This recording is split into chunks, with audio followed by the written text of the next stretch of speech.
took me a long time to get through Divergence. Meanwhile, Inquisition, I got 10 episodes written and recorded before I even finished writing Divergence. So I've got about 14 audio dramas that I can just edit, but I've just not got the time to. I know that with I might mention this as well. Burn Coventry down, and then you will have all the time in the world. Yes, this is true. This is true. I said it to my boss the other day. I was like, "Oh," I turned to him and I was like, "I want to burn the store down," and he went, "Then you're going to get an invoice from management." And I went, "Not if I died in the fire." And I've never seen a man look so shocked and scared in his whole life. It was in that moment, I think, that he realized I probably wasn't kidding. You're like, wait, hang on. What do you mean by that? Sort of thing. But yeah. But I did not burn down the store. No, that is good. I am hoping, though, that this month and the coming months will mean that I've got a bit more free time. In fact, as a little highlight for people, tiny little highlight, there may well be a podcast we record together very soon. Oh, yeah. Yes, there might be. Which one, you'll never know until it happens and we tell you. This is true. Yes. Anyway, so good.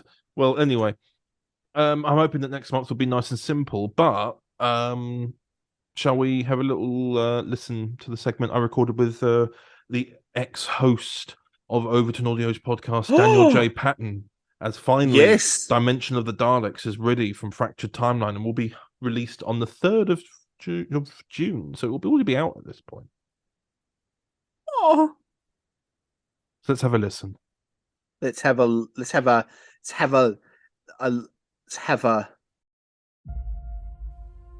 I told you about that day.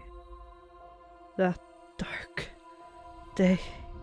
The day I lost my brother. Not you. Identify or you will be taken for extermination.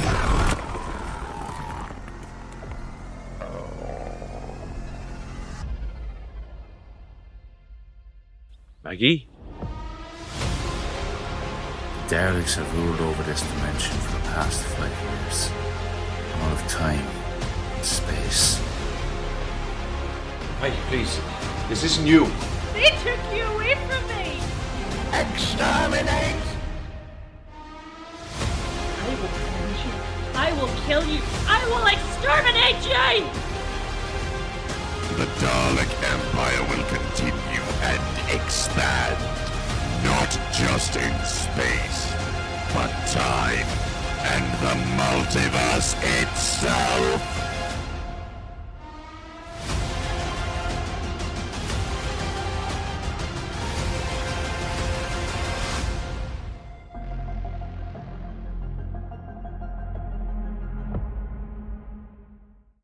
Hello and welcome back to the podcast, and I'm here with an old friend, Mr. Sweet Daniel J. Patton.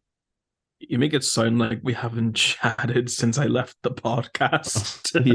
It has been a while since you've been on the podcast. I think the last one you were in was November.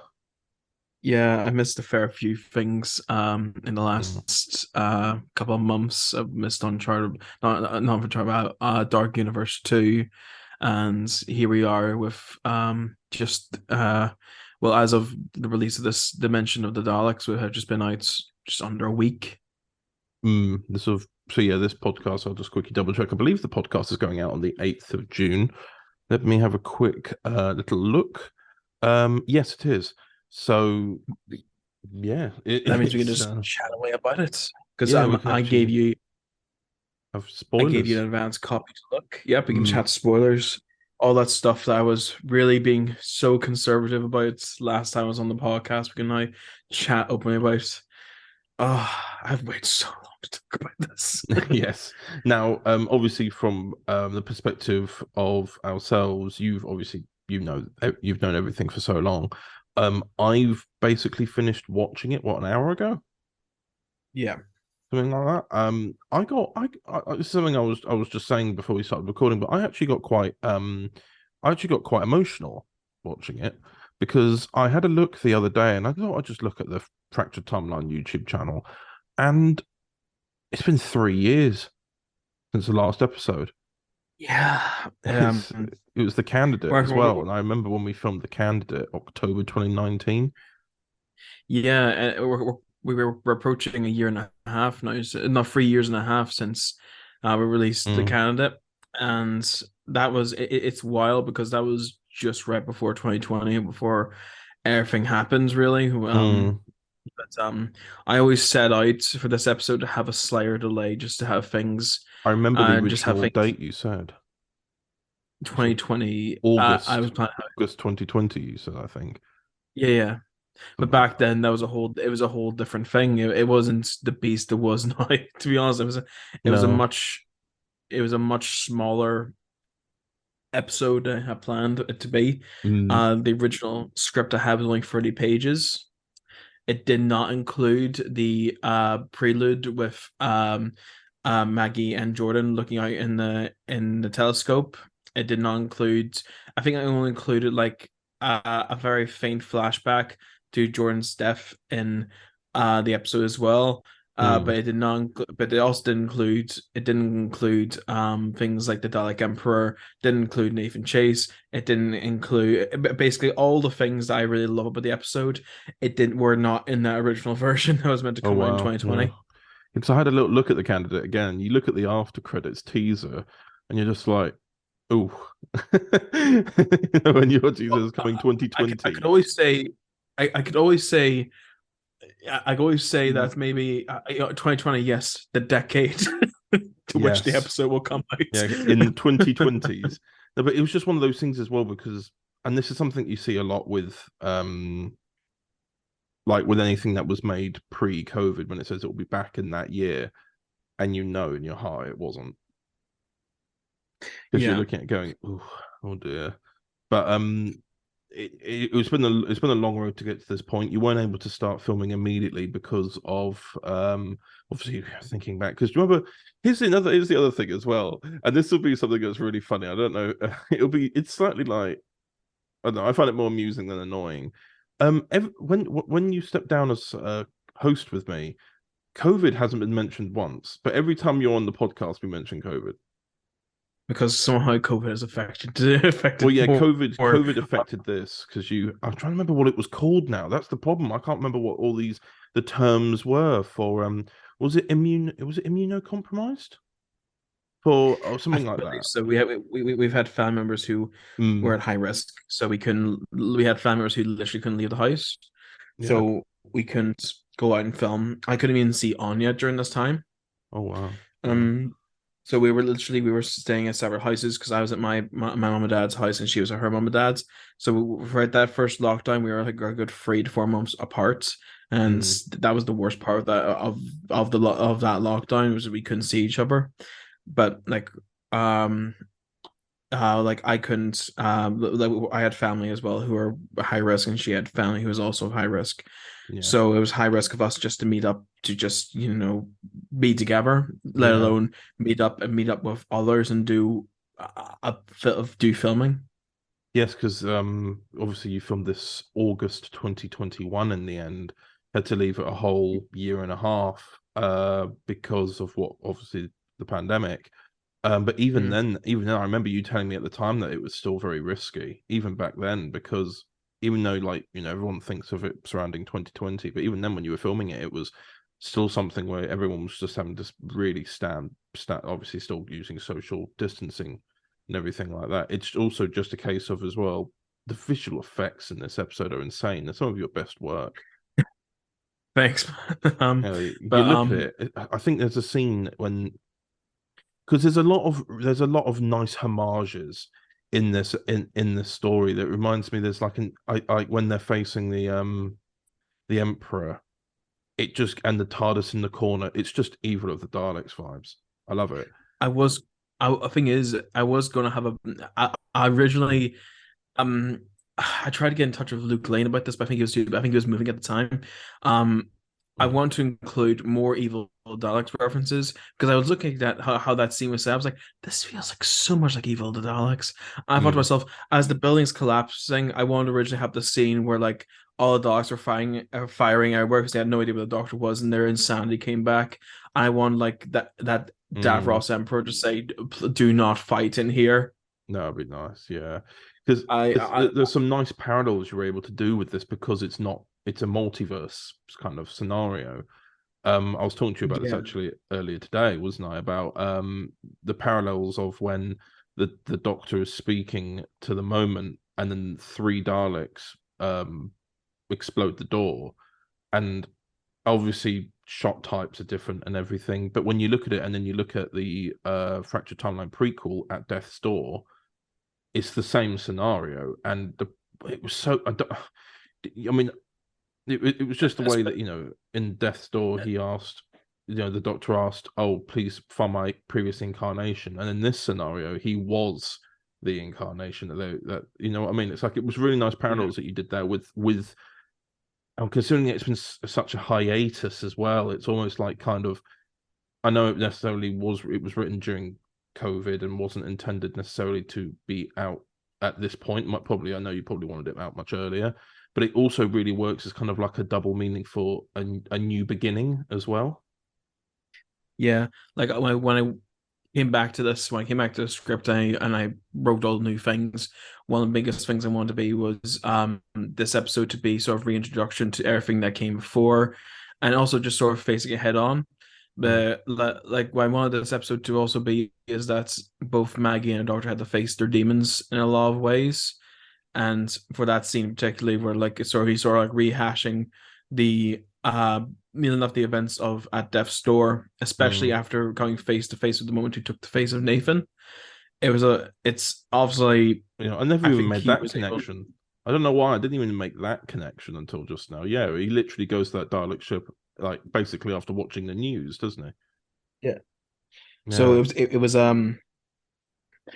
like originally it wasn't meant to be like Nathan as the moment. There was meant to be someone else, but that fell off. That fell through. But then when we got Nathan as the moment, I feel like that worked even better to sort of hit home honestly the score throughout this episode, especially when he popped up, and the music was just so tense. And what I think as well, by the way, and I can't understate this enough, how amazing everyone's acting was in this. Thank you, man. There was just everyone put their A game into it. Like that, for example, that scene with the moment and the Doctor speaking to Nathan, you can see in your performance the strength he's having to hold on to not in himself break. It's very much the same story that we talked about before on the podcast about Uncharted Past, and how we've talked about with Dark Universe 1. Which is that he's a father who lost his son, and then he's being faced with something which is taking the form of that son and weaponizing it against him, and that was so good. It was Aidan and Anya's performances at the beginning of the episode, which were just like that sold their sibling relationship immediately. And I obviously know stories from the filming where they did form a very strong sibling bond anyway. Yeah, like it was incidental that we filmed that scene last. It was accidental because we realized we wanted a clean shaven Aidan for the last scenes, so we had to leave those scenes to last. But I felt that was the best outcome because over the course of those 4 days of filming, myself, Anya, and Aidan grew really, really close. This is the first time all three of us have met in person, and during the course of filming, we just grew very close together. So it felt very organic that we finished that scene last, because I don't feel like if we had got to know each other that well, the chemistry and the interactions wouldn't have been as close. Like especially when like Maggie leans into Jordan at the end, I don't even think that was scripted. It was just the natural comfort that they had with each other. Well, and yeah, that's just something I've really enjoyed, which it's when you watch movies and you can see the friendships created in that. That was something I was saying actually very recently to someone about Guardians of the Galaxy 3. I suppose all the Guardians of the Galaxy movies, you can watch it and see they had fun. You look at the behind the scenes and it's exactly what you expected. And it's like with this as well. You can see the fun, and that's what's great as well. Also, I thought I'd mention as well, because I know we've talked about how great the visual effects were, but you also had Isaac, didn't you? Helping Isaac, Yes. otherwise known as Motion Idea Films, helping you with some of the visual effects. Was there anybody else who came in? Wasn't there like Summer Visuals helped out some bits? I've had a few people sort of come in and come out of the project. Summer Visuals came in, helped me sort of re-rig some of the models to help Isaac out to put them all through Blender, because I couldn't send him the files I had because they didn't go through Blender. But like I remember Summer Visuals made a remake of the teaser at the end of the end of the candidate. So I asked him would he still have those files, and he provided those files to me.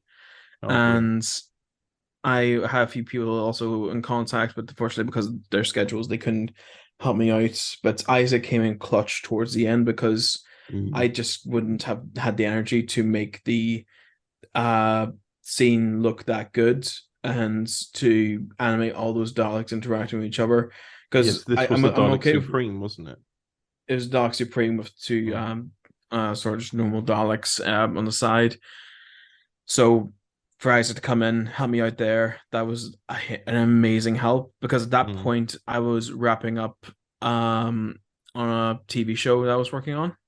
Yes, Silver Point, wasn't it? Silver Point Series 2, now available on BBC iPlayer. Not to plug it in, but yes. That's as well. That's one of the bigger delays that came out from this, is that I was working on a BBC show for the last 6 months, and I didn't have that. It was essentially basically last year, in the middle of the year, a lot of things changed for you. Anyway, you got married. That's when I was over in Ireland, and we sat down and talked about the future of the podcast, and we decided that you'd stop at 30. And then a month or two later, you're taking on this job at the Visual Effects Production House. And so many things changed as well. You were saying, I don't have time to do this because I need to do this. And then you stepped down, and then something else came in and interrupted. Like, my God, certainly with the job you had, that you ended up with in the production house, you would never have been able to continue the podcast anyway.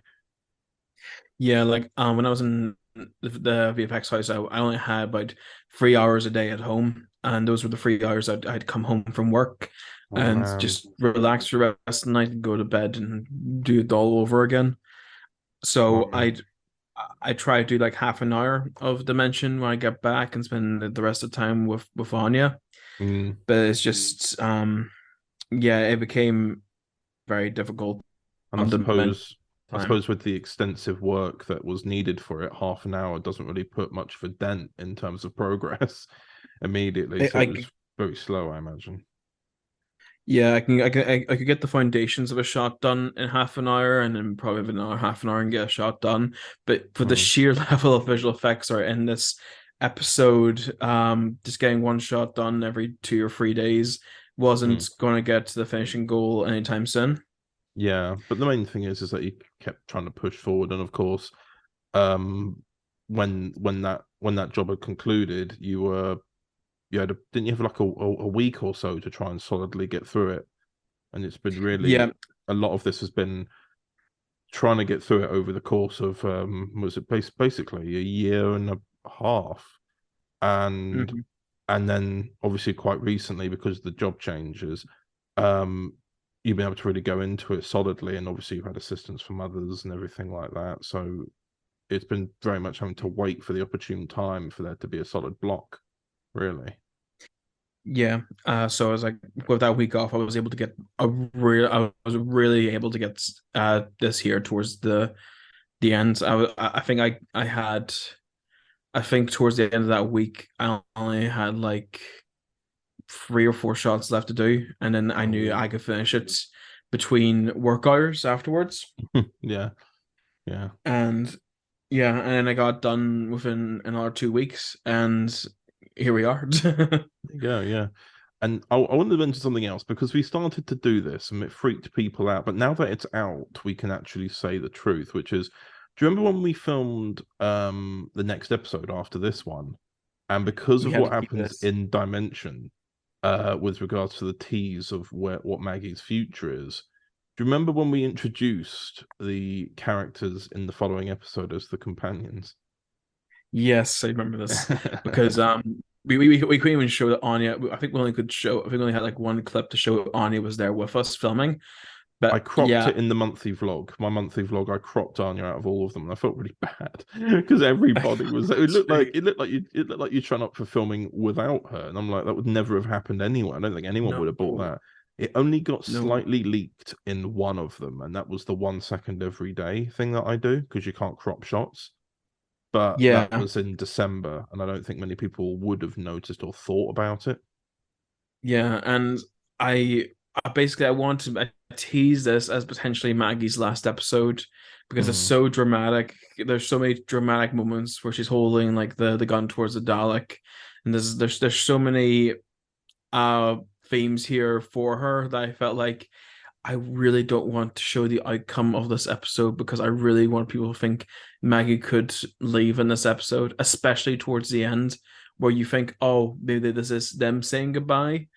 So I want to have some genuine, I want there to be an element of, I don't know, risk like that she may not. You wanted people to think there would be consequences, not just we'll know they'll get out in the end, but just have it be consequences because we took that photo after the filming, didn't we, of the what was it, Rachel and Jack and you against the white wall, the concrete wall.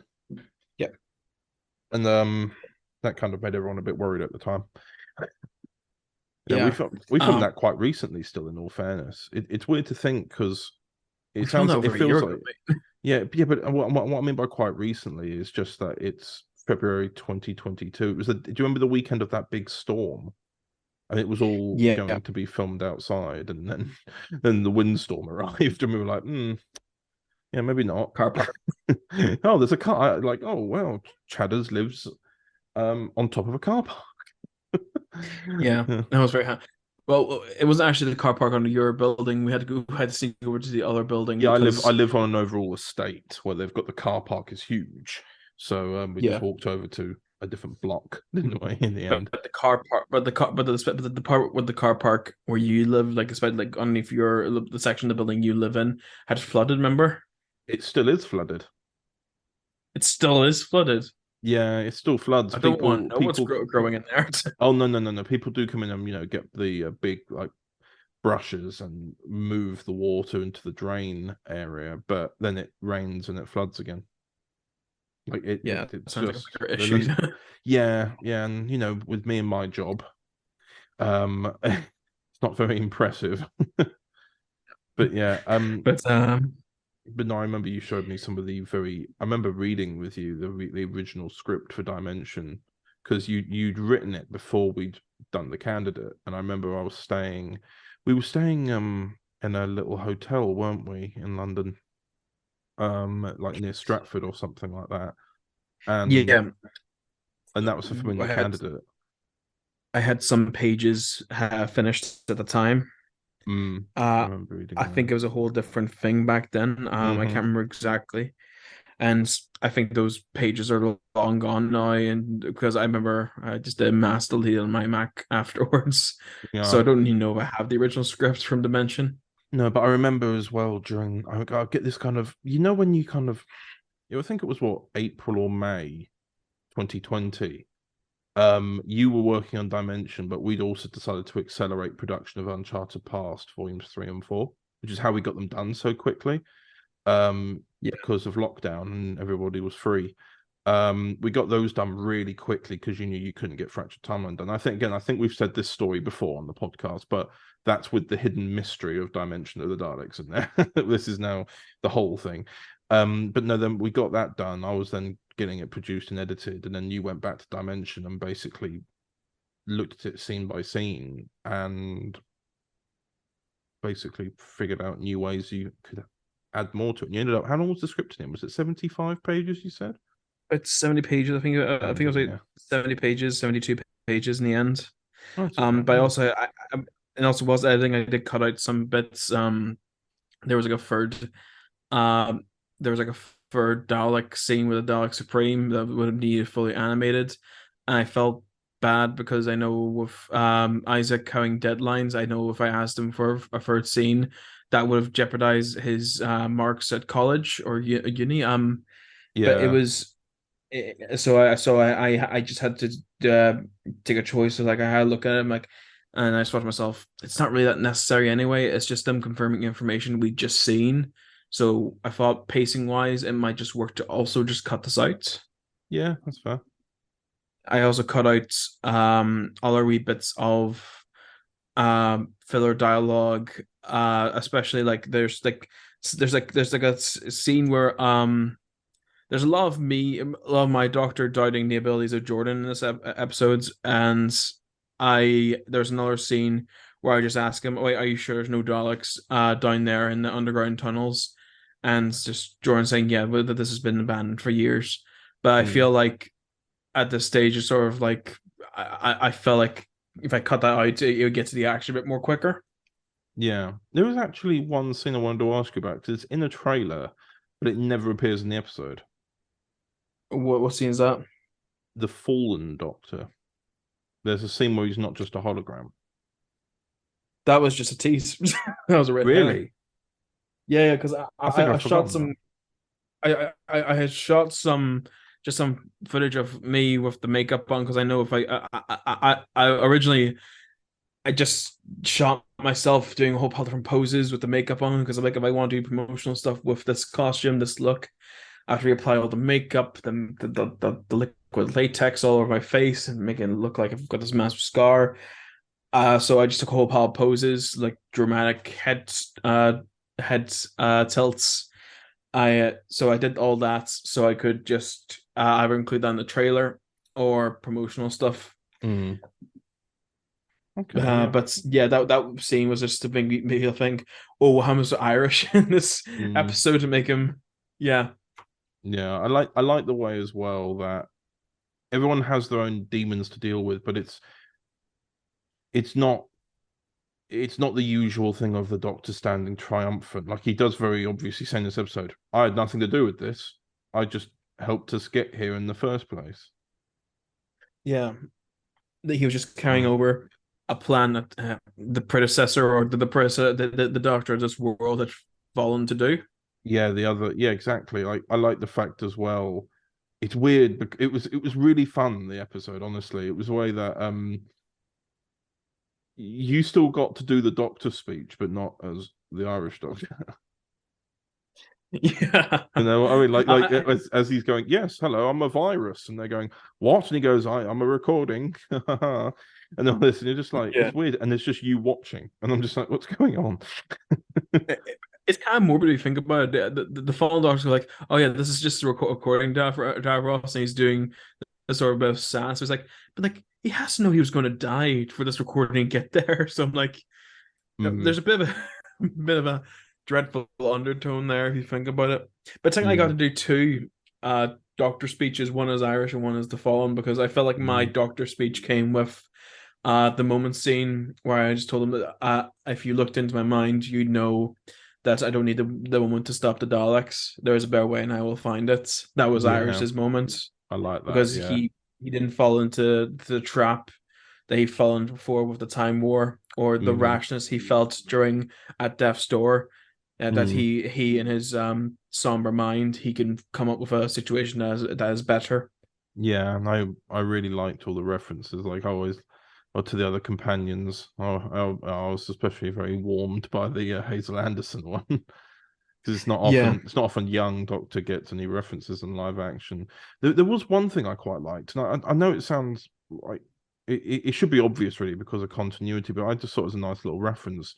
You know when the Doctor just tries to leave without saying goodbye at the end, thinking it's done, Maggie's staying. Yeah. It's exactly what he did with Nathan in Uncharted Past. He hates goodbyes. It's a fundamental part of his character. He hates goodbyes. It breaks his hearts. Mm. And it might seem like the most rudest thing to do, but it's just the only way he can cope with heartbreak is just to not face it. Do you think it's because he had to, very early on in his life, he had to face Fiona? He never got to say goodbye to Fiona. Yeah, that could be Yeah. what it is. I never actually thought about it. That's what I was thinking, because he never got to say goodbye, but it was so hurtful that he maybe doesn't want to have to face those goodbyes, and it really troubles him. Like, you know, he could, because even in you know, as you saw in the Uncharted Past one, he struggled to really say goodbye to Nathan. He said, "See you soon." He didn't even say goodbye. And Yeah. of course, again, same thing with Fiona for Nathan. That happened off screen for him, and the doctor wasn't Yeah, there. and as well as that, in Uncharted Past, whenever Fiona was trying to say goodbye to him, he's like, "This is not goodbye. I'm going to see you in like 4 minutes." It was 4 minutes. He was refusing that this is a goodbye, but even because in his perspective, it's not goodbye. And so yeah, it might be very rash and very rude thing for him to do, but it's just he has difficulties with goodbyes. The Irish doctor does. Yeah, and I think that's something that's been built into the character. Because again, as well as that, another example is, and this is something we're very, very clear about, is that essentially all that's left for Irish are these visual stories. Yes, there are some audios that you're appearing in. Like, you know, we've got in August, we've got your Divergent story coming out, but again, that's a what if.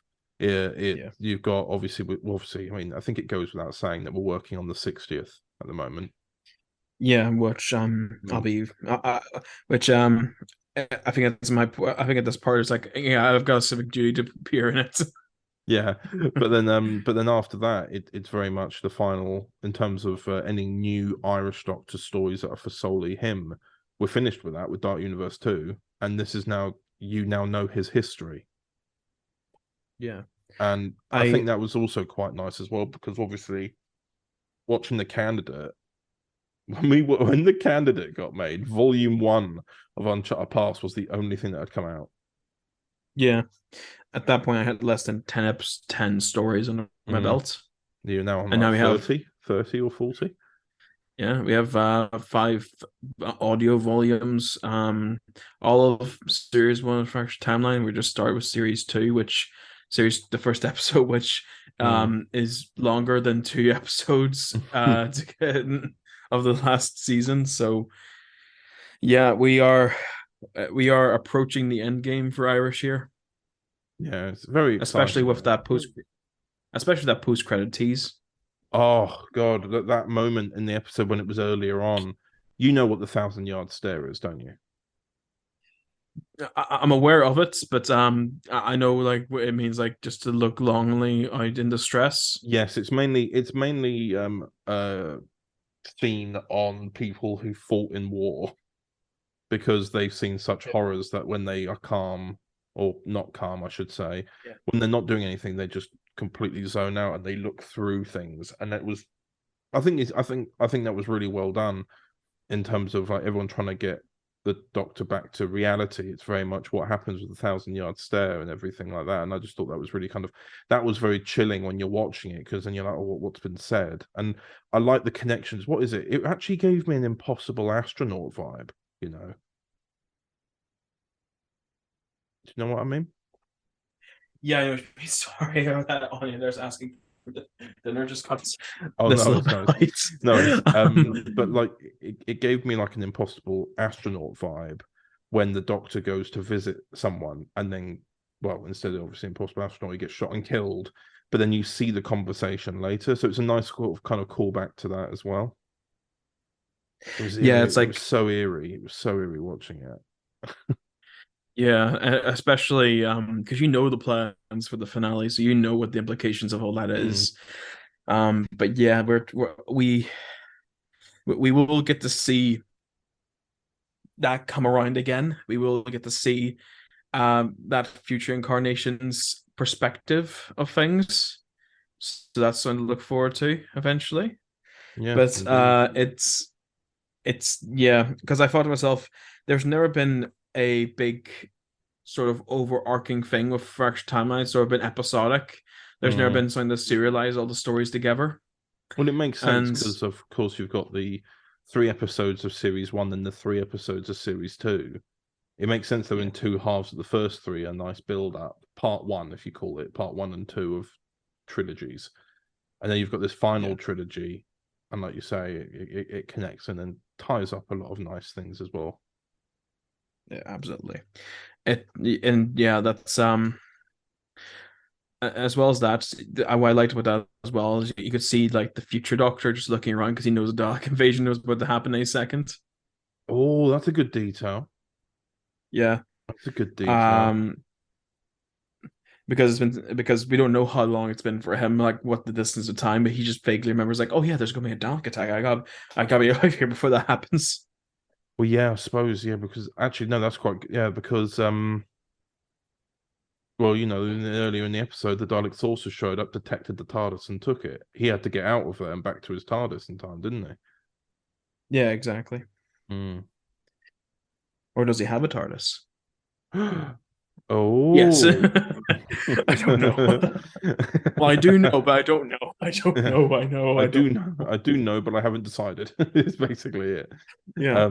But yeah, no, I mean, again, I feel like this is definitely an episode that's been worth the wait. I don't know if it feels that way for you, but like you're watching it and you're seeing everyone's putting in their A game into it, and it just looks fantastic. Both visually, I mean, that's something I was going to mention as well. When they're in that I suppose if you call it the Emperor's Chamber, maybe the lighting is so well done to match the green screen. Yeah, that was the one thing I always wanted to do. Because I knew I would have to do this in green screen because I had an idea for like where I could use, but they didn't give me access for filming. So I know how the green screen is the only way to do it. But I always hate green screen. I always hate green screen.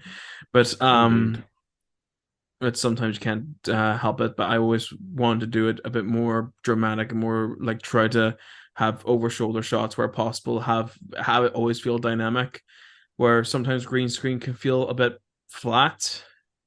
Yeah. I think you brought a lot of depth to it. Thank you.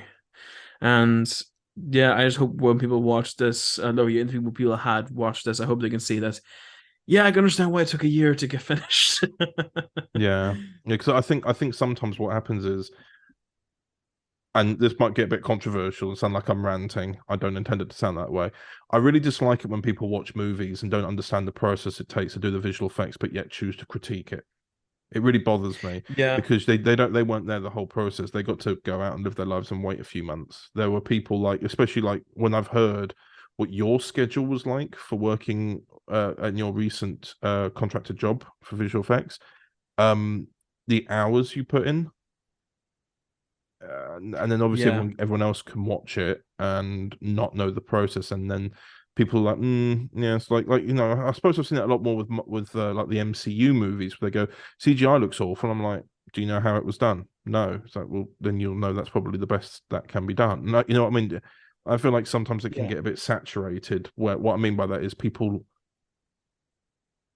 now can tell what is and isn't CGI. Yeah. But what I will also say is there are some cases. Like, did you see John's? Do you know? I don't know if this is his name or not. You know the visual effects artist John Smith. Yes. He did the series 13 or 11 to 13 visual effects reel. He did. Yeah, I saw, and that's insane. Like, you could see like full 3D environments that you could have sworn looked like they were filming in camera. That's what was weird. Like, I think the most weirdest one was Orphan 55 when they were, the dregs were following them and they threw a bomb in there to blow them up, and you're like, they just walked through it, and yet nobody ever noticed that was perfect CGI. There are going to be some things, and the reason why I think people notice it more is because it is outside the realm of reality. But there are good visual effects out there, and I feel like people judge them unnecessarily.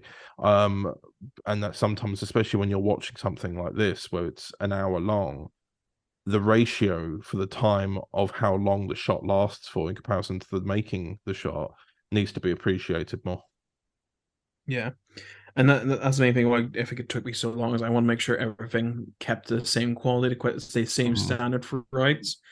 But to do so would mean that every shot had to be carefully curated for. There's And only I so need much. to There's only go so much back. you can do. I need to look back how many VFX shots there actually was in it this year, because I remember when I did the DW 2012 movie, that was about 300 VFX shots. I think this could have potentially matched it. Oh, blimey. Oh, sir. Yeah. And I want to check, because I haven't actually checked the folder Oh, dear. for Dimension of the Daleks, because there's quite a few reshoots as well as VFX. So I'm curious to see how big this file is actually going to be. Oh, so we'll chat for a bit. Yes, and let indeed. the computer calculate. Yes, we'll let the computer sort out the numbers. Yeah. Yes. So this is, just to make it clear for everyone as well, this is series 2, episode 1. This is series 2, episode 1, yeah. And so, like, just because I know that sometimes people have asked if it's a continuation of series 1 or not. I think the gap now, it has to be a second series now. Because plus I would have but as Doctor Who Fractured Timeline series 2 episode 1, so it will be identified as series 2 episode 1, so yeah, fair. There's that as well. But yeah. Also 1.4 gigabyte 1.4 terabytes. Oh God, sir. Oh dear. Is that all the is that all the footage, all the VFX, everything? That's all the VFX, that's all the footage, that's the music, that's I need to get a 2 terabyte hard drive and just put all this in there and just lock it away. You can never you owe it to yourself now to never delete this footage after all this work. Like I have a limit where I keep all the raw footage for stuff for like the for at least 2 years. However, I think with me, a good example would be Waterside. I've never deleted the footage. Yeah, because I think we have plans for that footage at some point. Yes, but also the fact that there was money involved. Yeah, like if you look at it in a more contractual sense, that footage is, well, I mean, footage is mine. I filmed it, everything like that. But you know what I mean? Like, I've technically paid people to appear on that footage. Why would I delete it? Exactly. Like, there's a big financial cost to it. Yeah, exactly. It's like, yeah, but then of course I've got the raw footage now if I ever want to remake it one day down the line or not, you know. But yeah, indeed. Is there anything else you wanted to say about Dimension of Daleks, by the way? I'm trying to think. I'm thinking what I want to say for over a year now. I'm just it's just been very therapeutic to really talk about it. Yeah. Other than just thanks to just everyone who has helped out with the episodes. You were a great help with it, because whenever I was stuck or in a grind, you would always put me out of it. But basically everyone involved really gave 110% into the project, and I'm just really, really thankful. But in terms of the next episode, because I know I wasn't going to ask about that yet. Because I know people will ask. I know people will be. I know one of the main comments when the episode comes out will be, "Oh, when's the next episode?" I'm like, "Bro, I just took a whole year to make this one." Well, all I can say for episode 2 is there's still a little bit of filming that needs to be done, and also because of changing things going on with my life and this series, there's some aspects that also need to be looked at as well. I'm back in secret mode again. I can't divulge what is holding the episode back, but it's a pretty big thing. It has to do with the finale. Yeah. So it will come out this year. But I feel like at the moment I'm just going to work on my own pace. I've got other things I need to work on at the moment. We have the 60th coming up, which we're going to be working on. and we are busy with other things. So episode 2 will come out some point later this year. Oh, very well, sir. Very well. Very good, sir. I hope that's answered some of your questions as well, but Yes. Yes, indeed. Indeed. Well, thank you. Thank you very much, Daniel, for No making worries, mate. yourself free to return to the podcast. It's great to return to the podcast after so long. I always check in and see how you and Eamon are getting along, and I kind of makes me long to come back, but again, I still have the time. Yeah, no worries, man. But No worries. yeah, it's great to come back. It was great to talk about this, and it's been a long time coming. Yes, indeed, sir, indeed. Well, then, in that case, I shall return to myself and Eamon, in the future. Fairly well. Hi, Listen. And welcome back to the podcast. And Eamon, hello. Welcome back. Listen. Yes. Hello. How are you? Yes, I'm well. I'm well. You're right. Yes. Right. Anyway, we're going to do some comments reading now. So obviously, I like the way you did that with your hands. You're like, let's do some comments reading, yo. I like the way you've recreated it in with audio. So you've gone. I like the way he did this, and then nobody can hear you. Let's read some comments, my gang. Cool. Well, anyway, thank you for the visual My demonstration. homies. Thank you for the visual demonstration in the audio podcast. Now, shall we read some comments? Now, I believe you've reminded me anyway of that we weren't able to finish Henry Woodman in terms of reading the comments. We got to episode 2, and that's as far as we got. Yes. Cool. So you'll be reading for Henry I Woodman will be episode, reading Henry Woodman episode 3 and 4, 3 and then and 3 Divergence episode 5. and the Divergence episode 5. Cool. Yes. Well then, I say, take it away, Mr. Longman. Take what away? Read the comments. Henry Woodman into the Multiverse. There's the Dalek Trio by Aidan O'Connor. Got lots of Aidan O'Connor today. You'll be happy. From Dr. Redivivus, good old Michael Cox. In a multiverse of infinite possibilities, Henry finds himself meeting very different versions of Daleks and Time Lords. This is as much a learning experience for him as it is for the Dalek Trio. Although conceived as a comedic piece, it acquaints the audience with psychology's long-standing serious debate about nature versus nurture, free will versus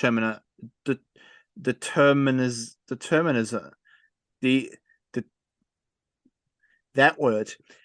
What really shapes her morality? Henry Woodman is the perfect vehicle for this type of story, as he can switch effortlessly from silly to serious with relative ease and, importantly, without it seeming as if the character's functional range was being stretched too far. This is partly due to great writing, but has a lot to do with Lewis Wheelhouse's performance. Another actor might not be able to do it as well. So congratulations to all involved. Oh, Nice that's comment nice. from Michael Redivivus. Hmm. And then Sisp says, if last week's episode wasn't stark raving bonkers. Oh my God, I'm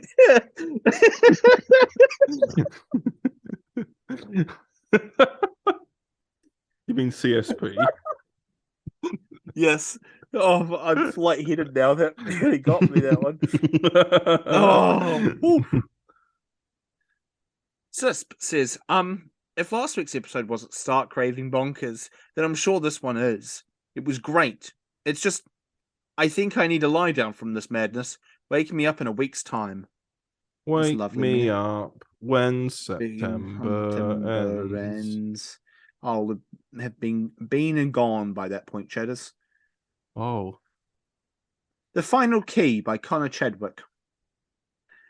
From Dr. Redivivus. A very pleasing resolution to Henry's adventures through the multiverse. The character certainly has a great mileage, as he combines so many qualities and aspects one would hope for in a Doctor Who companion. So I do hope we will be hearing more of him at some point in future releases. You never know. You never know. Sisp says, lovely stuff in this one. Honestly, a great ending to such a weird volume.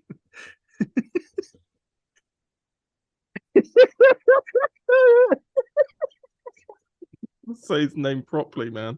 It was short, concise, got to the point, and made me very happy for those two scenes. 9 out of 10. That's good. Lovely, That's nice. lovely stuff. Lovely stuff from Sisp. Now, on to Doctor Who Divergence. Incubation, written by Aidan O'Connor. How he massacred my boy. Gormako says, truly horrific and one of the best written Dalek stories I've ever heard. A true 10 out of 10. Dr. Redivivus says, Aidan O'Connor has taken the what-if notion and taken it to its utmost limits to create perhaps one of the most tragic tales in Doctor Who history. George Guidry gives us a masterclass in pathos, as the Doctor suffers as never before. A remarkable production, congratulations. And George responded to that going, thank you so much for the kind words. It means so much. Lovely George. Good boy, George. Sisp says, another fantastic episode. However, I may not re-listen to this one in a while. It was a bit hard to listen to, especially when it came to some of the content. I'd still recommend it as another thrilling chapter in his ongoing saga. A true 10 out of 10 if anyone has seen so. And Instability, which is our boy, good boy George. Good boy George says, my throat hurts just hearing this again. It was really fun doing this and also having the blonde doctor meet Davros. Also, always wanted to work with Benji for years, so that was a nice thing to tick off my list. Still, ironic that this is the happiest we've heard Blonde in a story. XD, which means like a laughing face. And the youths talk. Yeah, lovely comments on that one. Yes, indeed. Very lovely comments. And what is nice is that, yeah, Benji Clifford's in this. Big Finisher's Benji Clifford. But I knew him when he was Benji. And when he was not Big Finisher's Benji Clifford. Yeah. Yeah, I've known Cheddar's as Benji. Yeah. But I've known Benji since 2014. He worked with Chris Walker Thompson a lot in their old fan film days. And then they met up to do something called Words of Woodman. And he was in that, and that's the first time we met him. And he was known as kind of a legend within the Doctor Who space anyway. But then obviously going off to work at Big Finish has just kind of accelerated and just made him ascend more further within the community. So it was really nice that he and I still stay in some contact, and it might not be as frequent as I'd like or anything like that, but I'm always appreciative of him taking the time to be able to record something for Davros. Yeah. All right, so moving on with the comments. Supers Volume 2, Chapter 1, The Company. Comment here from Michael Cox saying, top billing and cover art? I am honoured. A great episode in which we learn more about Stevenson's plans. And he mentions that because Michael Cox plays a character in this, Mr. Stevenson. And this episode's all about him. So yeah, so he's on the cover art with his name. So indeed. And then we have a comment from CSP saying, I apologize for the no comment. Yes, all right. He says, I apologize for the no comment last week. It was during some computer troubles, but all is fine, I hope. I really like this one. I loved Michael's role in it, and it really felt like he had a hand of God over everyone in this episode. And then we have a comment from TT Productions 23 saying, another brilliant episode. Oh, that's lovely. Indeed. Then we have the last one we're going to obviously read for. I will try and make a mental note that we have to do the rest of the volume. We seem to be only doing half a volume at a time. If we plan it well, next month we could probably do everything that's coming out in June in one sitting, but we'll see. So this comment section is for Supers Volume 2, Chapter 2, 6 months ago. CSP says, I love the fractured catch-up of events throughout the whole story. The great chance to get backstory through and to also have some suspense at the same time. Also good to get some more amazing cast at the same time. Damn straight. Michael Cox said, Supers is like an elaborate game of chess with Stevenson moving most of the pieces, but only time will tell the reason for it. And this all makes for great drama. Indeed. Damn straight. Indeed. Great new cast members in that one. Yes, you're in it. Yeah, it's fine. Cool. Well, anyway, speaking of new cast members, and everything like that. Thank you very much for all the comments. We're now going to. This is what I was going to talk about. This segment here about On the Scene 3. We're going to have a review over the entire trilogy. I've been trying to get something sorted out for this segment. Unfortunately, the main actress, Kate, has not been able to be available. She's getting married in the next couple of months, so she's been getting incredibly busy. So what I thought to do, and this was when I planned this podcast before I knew Dimension of the Daleks was coming out, this segment here, all the interviews from the first On the Scene, second On the Scene, and then me and Emma are going to talk very briefly about the third one afterwards.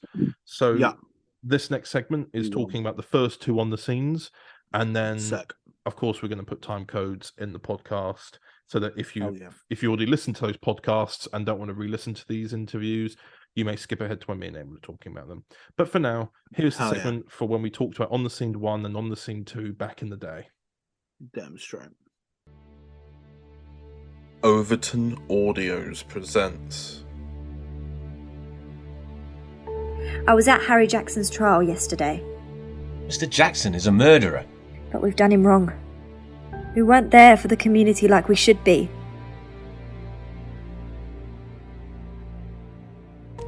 So, female, 17 years old.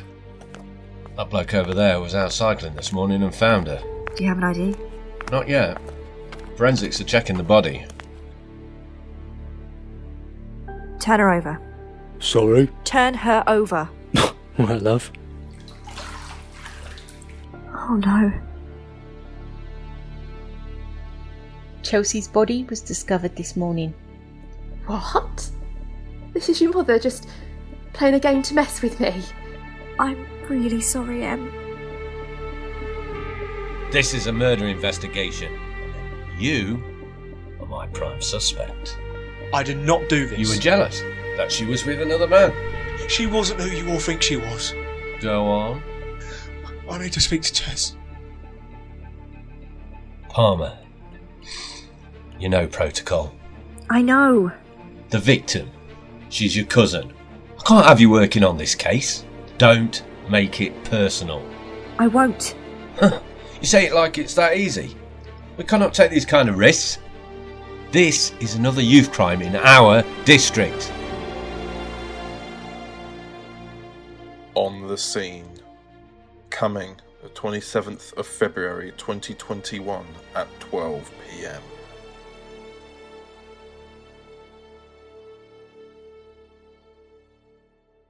Oh no, my hot chocolate's got cold. I just realised I've made one and didn't. Oh no. Can it be put in a microwave? Yeah. Does it explode? I don't know. Like. No, you can put it in the microwave. I put tea in the microwave sometimes. Apparently that's not. How long for? Like 10 seconds or something? Yeah, literally like 10 seconds. Good. Well, this is a good start to the podcast. So, hello everyone. Welcome. I think a lot of people will judge me though for putting my tea in the microwave. So maybe I shouldn't have said that. No, you're not going to pour it back in the kettle though. Well, that's the thing. And like sometimes you just forget. Yeah. And it's the most disappointing thing when you forget about tea. No, actually, it's a drink bit warm. tea? It's still a bit warm. Good. I just have to hold on to it. Do you drink tea, Connor? Sometimes. Not really. I'm more of a coffee guy because I don't. Oh no. I don't sleep that often. It's become a meme because. Well, you're not really aware of the memes that people make about me, are you? Like with these. No. With all these like Doctor Who audios I make and the other audios as well, people make memes about the fact I never sleep because I make so much. Stop.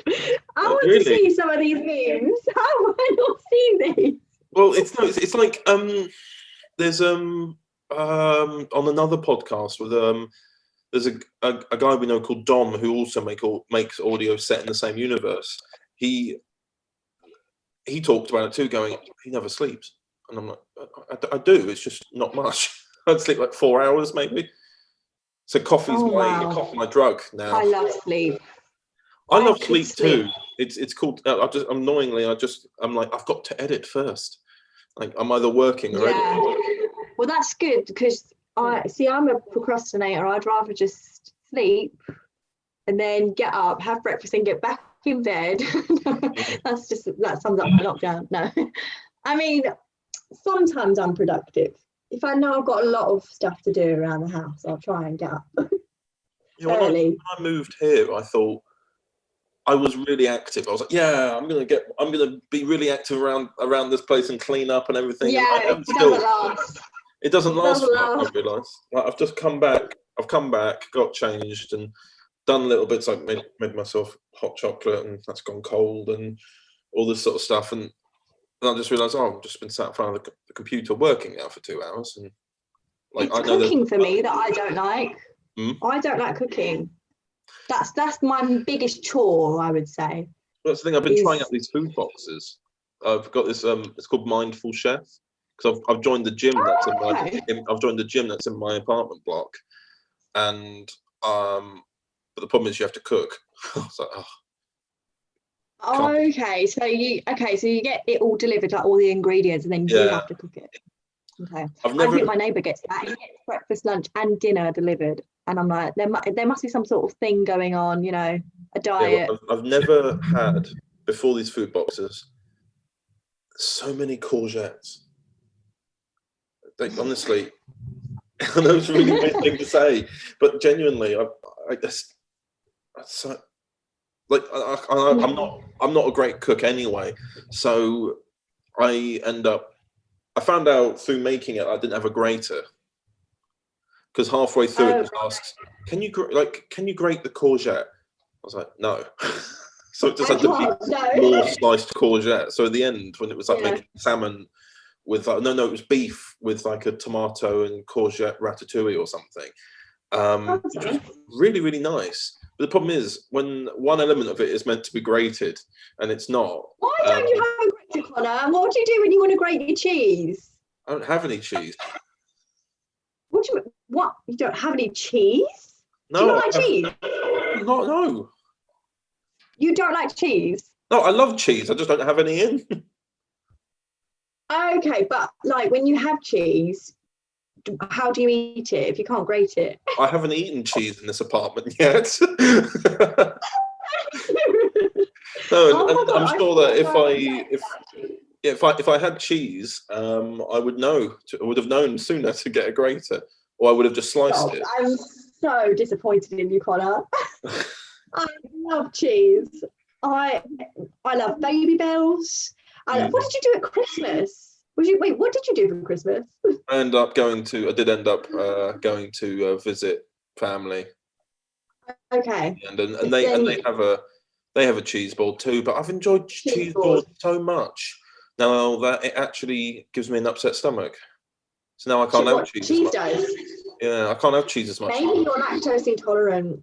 So I've discovered that through eating too much cheese. I used to be all right, and now I'm just like, I can't eat any cheese properly now. Getting in depth about cheese. No, we've not even gone on to anything to do with audios yet.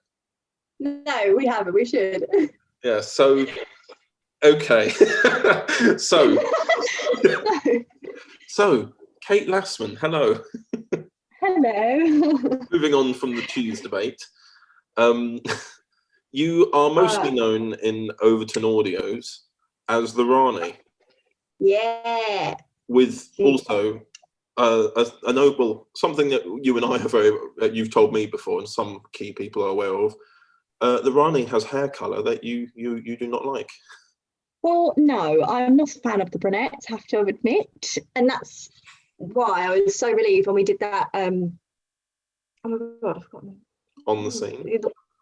No, the film we did up London. The Rani. The Candidate with Dan. The Candidate, yes. I was so relieved that you said I didn't have to dye my hair for that or anything. Well, because I knew that even though we were paying you, I knew that it wouldn't be enough to make you dye your hair. No, I mean, I would have had to wear a wig or something if you needed me to be brunette. But the thing is, I am naturally brunette. Did you know this? Yes. Okay. So because you told me that's why you don't like being brunette. Exactly. That's why I don't. Because there's a reason I've been blonde all these years. I've been blonde since I was 12 years old. I wanted to be just like Sharpay from High School Musical. So I said to my mum, "Please, can I get blonde highlights?" And I haven't gone back since. So, and I don't plan to. Very well.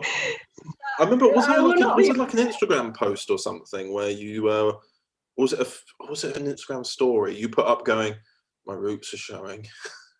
Yes. And you're like, no. Yeah. Not look at Because the me. thing is, in lockdown, I can't get my hair coloured. So the truth is being revealed slowly. Yeah. I'm slowly becoming brunette. But then people who are fans of the Rani will appreciate that. Yeah, I've just looked now. The candidate's on 6,000 views now. What is the candidate? Yeah. I'm not surprised. I'm really proud of that, actually. Have you ever read the comments? You sent me a few. Did I send you the one where Go on. basically? Go on, Did I read send you the some, novel? go on. Did I send you the novel that someone wrote? The novel? No. What you mean, that a really long one? Someone sent like 4 paragraphs to describe the episode. I think you did. Yeah. What I'll was it? read a segment What of are it. the highlights?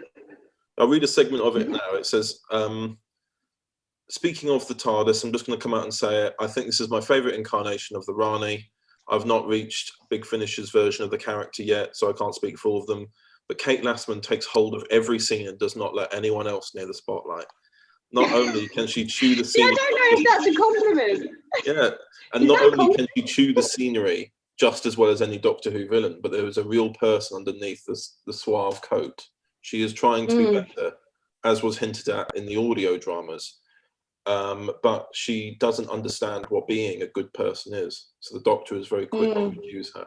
Anyway, that's a segment from it. Oh, that's such lovely. It's always nice when you've got people that don't just watch it, but actually try and see behind the performances and stuff and the writing. It's interesting to see people's interpretations of it all. It's really nice. It's really nice. Always good to hear that feedback and stuff. Makes it all worthwhile. How were you when I sent you the script for the latest Rani story? I haven't read it yet, Connor. It's no spoilers. You know who's in it though, right? You have to. I tagged you in the announcment post. Don't tell me the ending. Don't tell me the ending because I can't. It would be revealing it because we're doing the podcast. I can't reveal it anyway. Okay, good. No, who is in it? Tell me. I know. Did you not see it? Did you not see the announcement? I tagged you in it, and I realised I tagged you in it before I'd even sent you the script. It's about a week ago. Hang on. No, I'll just get you the I'll get you the. There you go. Look. There you go. Oh yes, I did see that. Yes. Yes. Yes. So what is explain? Is that you're planning on having? No, you're in it. Huh? You're meant to know. You're in it. I know, but I haven't recorded it yet, and I don't like to record. My process is I don't like to record. I record as I read. Do you get me? So I'm like in the world. Doesn't everyone? No, but I read it for the first time when I record it, so it's like more authentic reactions. Yeah. Yeah, I figured that was the best way to do it when I first started doing these. It just makes it more fun for me, basically. Because I'm like, wow, okay, this is happening now. Ooh, okay. Wow. You know? Yeah. So, but this one is basically, well, at the end of, do you remember recording High Society Part 2 about a year ago? I do.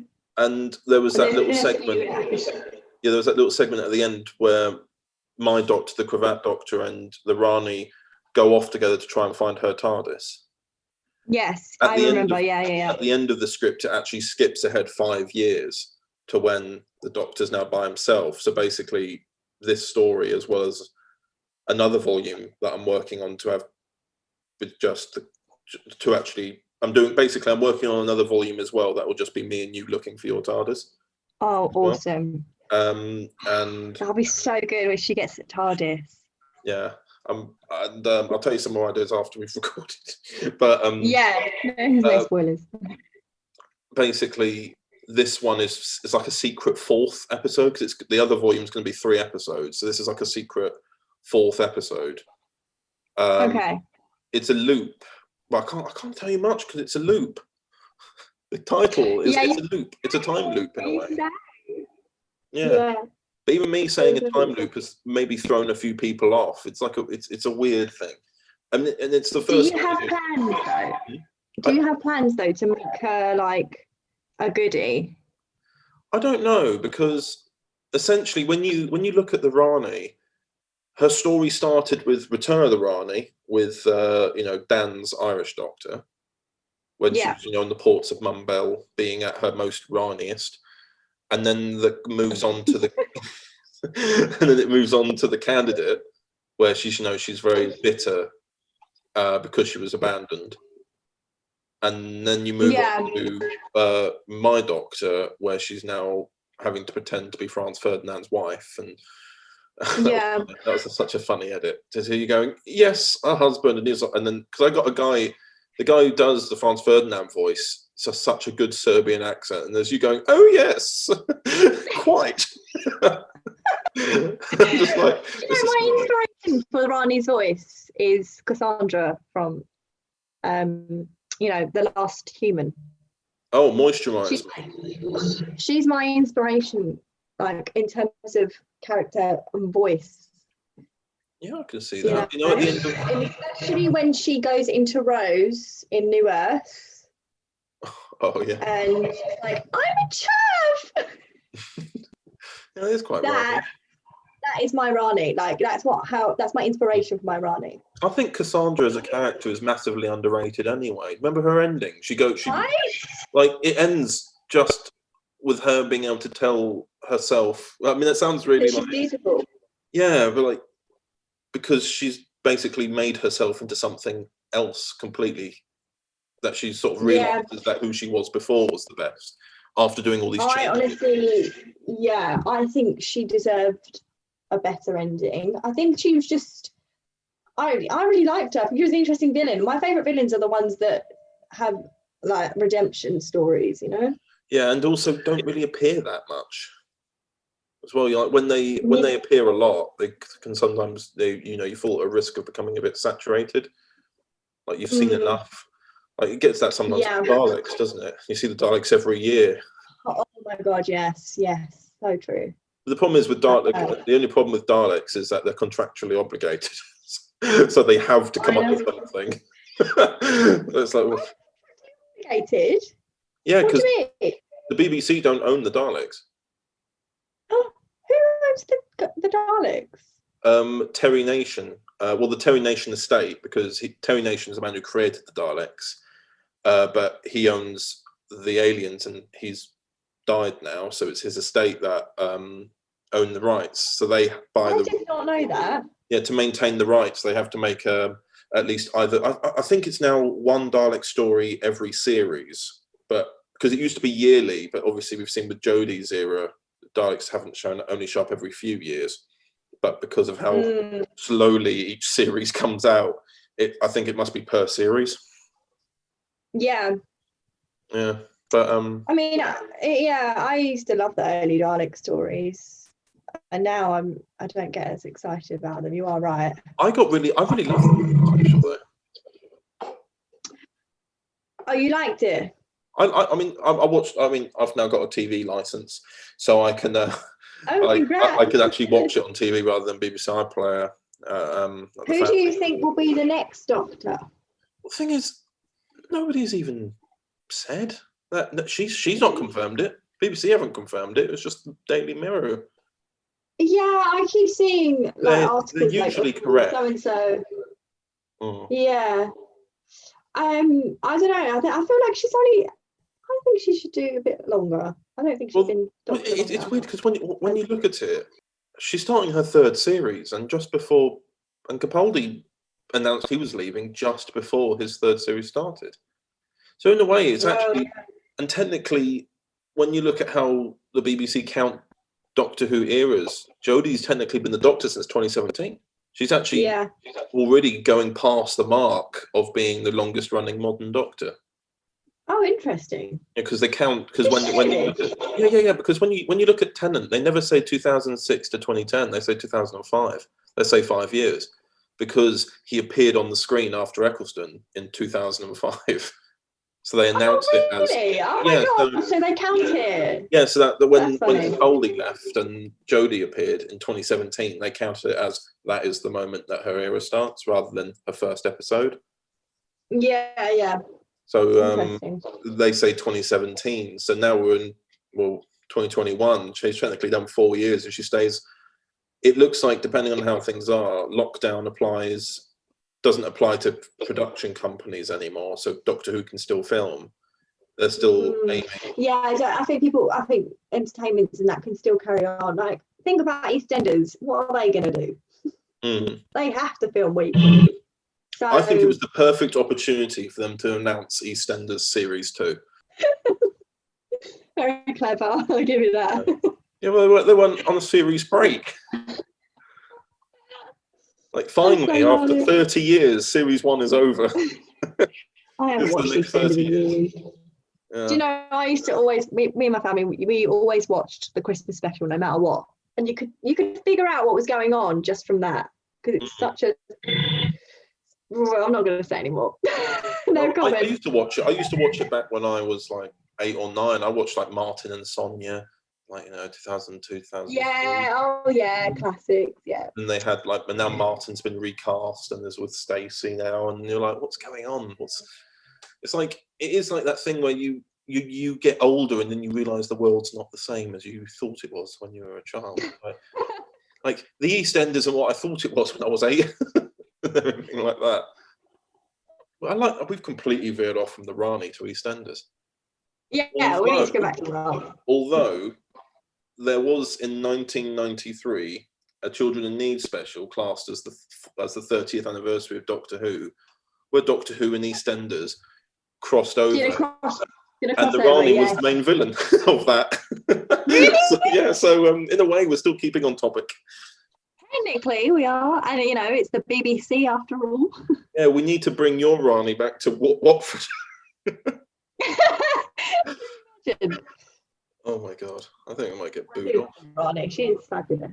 Yeah, but we are also going to talk about that new audio drama we recorded about a year ago, On the Scene.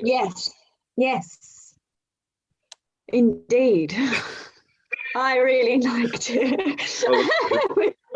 No, I was really, I honestly, it was just refreshing to do something new. And I've never done anything to do with crime drama or anything like that. But I honestly felt like I was in an episode of Line of Duty. Well, yeah, look, someone actually said to me, it's a bit like Broadchurch, and I didn't realise that until I haven't seen Broadchurch. I've never seen Broadchurch. Okay, yeah, me neither. I'm shocked when I say that, but I've never seen it. So when you describe the story of Broadchurch and you look at On the Scene, you're like, that's very similar. Yeah, I think, have you seen Line of Duty? No, but the only thing I've seen of that is when they had to start filming an interrogation scene, they'd only filmed one half pre-lockdown and the other half post-lockdown, and the guy's hair just got a bit longer. And I was like, I might watch it for that now. Just to see with the hair something longer between shots. Yeah. You should watch it then, because it's very good, and On the Scene has very similar elements in the characters. I loved playing Jess. I think she was very level-headed, confident in her work, and obviously she just witnessed a family death and was able to carry on working. I think she was really interesting. Yeah, it was something I wanted to try as well, because it was I wrote it down as a little joke at first, because On the Scene was the name of a CSI Miami fan film I made in 2008. Right. Where me and my sister were running about in the back garden and around Leon Sea, going, we've got to find the murderer, and it's like, and we were using that CSI Miami music. It was like, we're on the scene, off we go. And that's why it's called On the Scene. On the Scene is such a great title. I think it's great. It sums it up. So yeah, because I think there's a Netflix series called The Stranger. Have you heard of it? Yeah, I've heard of it. You should watch that too, because it's very similar. But it's not like a carbon copy of the plot. It's very similar. It's like a family member dies, and the detective involved is related. I think the concept of that is really interesting. Yeah, and it was something that kind of works inherently. Is like, for these kind of murder mysteries is I find that when you include family, it just raises the stakes. That's it. Yeah. It So like with becomes. this, Jess and it's her family member, it's her cousin. They aren't particularly close anyway, but nonetheless, it's a But personal. it becomes personal for them. And it's more like a race against time at that point, because you've got the burden of like all your other family members on your shoulder, like you've got to fix this. But the thing is she obviously was taken off. I don't want to give any spoilers, so I'm not gonna continue with that sentence. But I really enjoyed it. I think the plot is really good, and the other actors on it, some of them, I was really impressed. But yeah, so why don't we talk a bit about how we met? Yeah, okay. That I remember also being a time of great stress because we were having to record all the I don't know, when we were doing all those auditions and we were recording all of them, and then halfway through, without realizing, my microphone broke. So as a result, you didn't have it in the audio. Yeah, so everyone's just acting and it's all in silence. I'm just like, they need this for their callback. And the audio's gone. The audio's gone, yeah. Well done, Connor. It's all your fault. No, it's fine. I mean, obviously, those are good memories. College. I think college was just so fun. Obviously, you weren't at college, was you? You was doing a degree, right? Yes, I was doing my uni degree, and it was we were doing like drama production, but that coincided with your college module on what was it, film and TV and TV. Yeah, that was great. And you auditioned me. Yes, and it was like funny enough. I think all of those, like Saffron included, and Steph, they've all been in audio since. Yeah. Yeah. So there's a YouTube channel that's named after my uni ID where all of those auditions still stay. In fact, I've just found it. I think I've seen it. Yeah, I've just found it. Oh, yeah. It's so funny looking back. So yeah, it was Painting Red, wasn't it? And then after I left college, that's when you contacted me, didn't you? To do another film. Yeah, because what happened was, and I don't know why, and I don't know, I've never told you this, but I don't know why, but afterwards I felt like Painting Red, like the production of it could have gone better. As a result, I was very nervous to contact you about getting in any other films because I thought, I bet I've made a really bad impression. I won't. But then when it came to Time Traveler, we were looking at at the time it was a recast. So I found that. Remember that you'd been in a music video for like Harry, Matt, and Ollie in a field, and it was like point of view GoPro. Oh my god, yes. Yeah, and I saw that again, and I realised Kate is a perfect recast, but I don't know if she'll remember me or not. Because tell me this: when we filmed Painting Red, are you aware that there was a day that I think it was the day you were filming at my house in Lee? Were you aware that that day I was woken up by my mum to say they're all outside the front door? No, I don't remember. Well, that's what happened. I slept through all my alarms because I stayed up late doing the editing on the previous scenes we'd shot, and then I just got awoken to my mum saying they've arrived, and I just looked out my window and down, and you're all stood at the end of the driveway waiting. Oh, I didn't know that. So I am 5 minutes. Got dressed quickly, brushed my teeth, just did everything. I'm opening the door, and went, "Come in." You have to use your bedroom as well, so I assume that the bed wasn't made. And no, I had to do that like quickly as well. But then after, I remember when you all came in, we went into the little dining room area, and you said, "Can I have a tea?" And I said, "Sure." And then I was so tired, I didn't turn the kettle on. I just went, "Sure," and just and you're like, I remember you looking at me, and then Scott turned to me and went, "I don't want to turn the kettle on." And I was like, "Okay." And I was like, there going, like, I am not awake right now. It does feel like so long ago now. That feels like, if you think about it, that was how many years ago now? 7 years. 7 years. Well, it was December, Wow. October, November, December 2014. So it's nearly 7 years. Yeah. No, I don't. Honestly, I don't remember anything wrong with that. With the production, so you don't have to worry about that. It's all good. I remember not naming any names, but they'll know who they are. I remember particular people being very late. And not remembering lines. Anything. I feel naughty for saying, but we're not going to name names, so it's fine. No, but the worst shoot we had wasn't one that you were involved in, because, like I say, and like I've always said, you are the gold standard. I know, you always tell me this. It's so sweet. That. Like literally, and Adele as well. Me and PMG, whenever we'd finish a shoot of Waterside, we'll always go. Yeah. Like we'll be like, oh, that day was stressful, but nothing to do with Kate and Adele though, because you know everyone's lines. Me, yeah, but I have to though, because otherwise I don't know what's going on in the scene. Like I think any actor will tell you that naturally, if you learn your lines well enough, you will know the other people's lines. You need to learn your cues. So to me, it's normal. Yeah. But I remember you guys being so shocked because I don't know who it was, but we were working with another actor. I think it was Time Traveller, because we were recording a scene with Pete. We were recording a scene with Pete and you forgot his line. And you just said it. You've got to say this. It happened a few times. Yeah. It happened a few times, and you guys were like, "Oh my god, she knows like all the other people's lines. Like, this is so cool." And I was like, you're thinking, "It's my job. It's my job to know." Yeah, it's my job. No, but obviously that's really nice of you guys, and you always call Adele the gold standard as well. Yeah. She deserves to be mentioned. Yeah, literally, it was a case of me and PMG. So many at the end of the shoots were like, "Can we just make all the cast like female, because all the female actors just seem more prepared."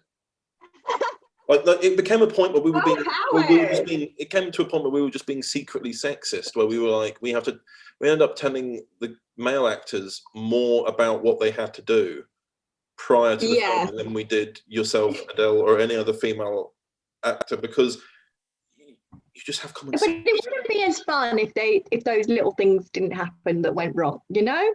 Yeah, true. But like at the same time, it's like, I mean, women just have common sense.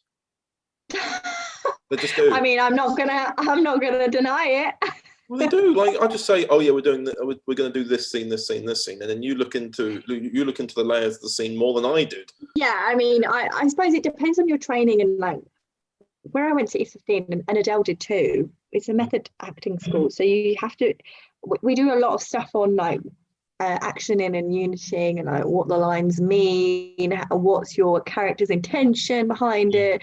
So yeah, I do a lot of that. I quite enjoy it.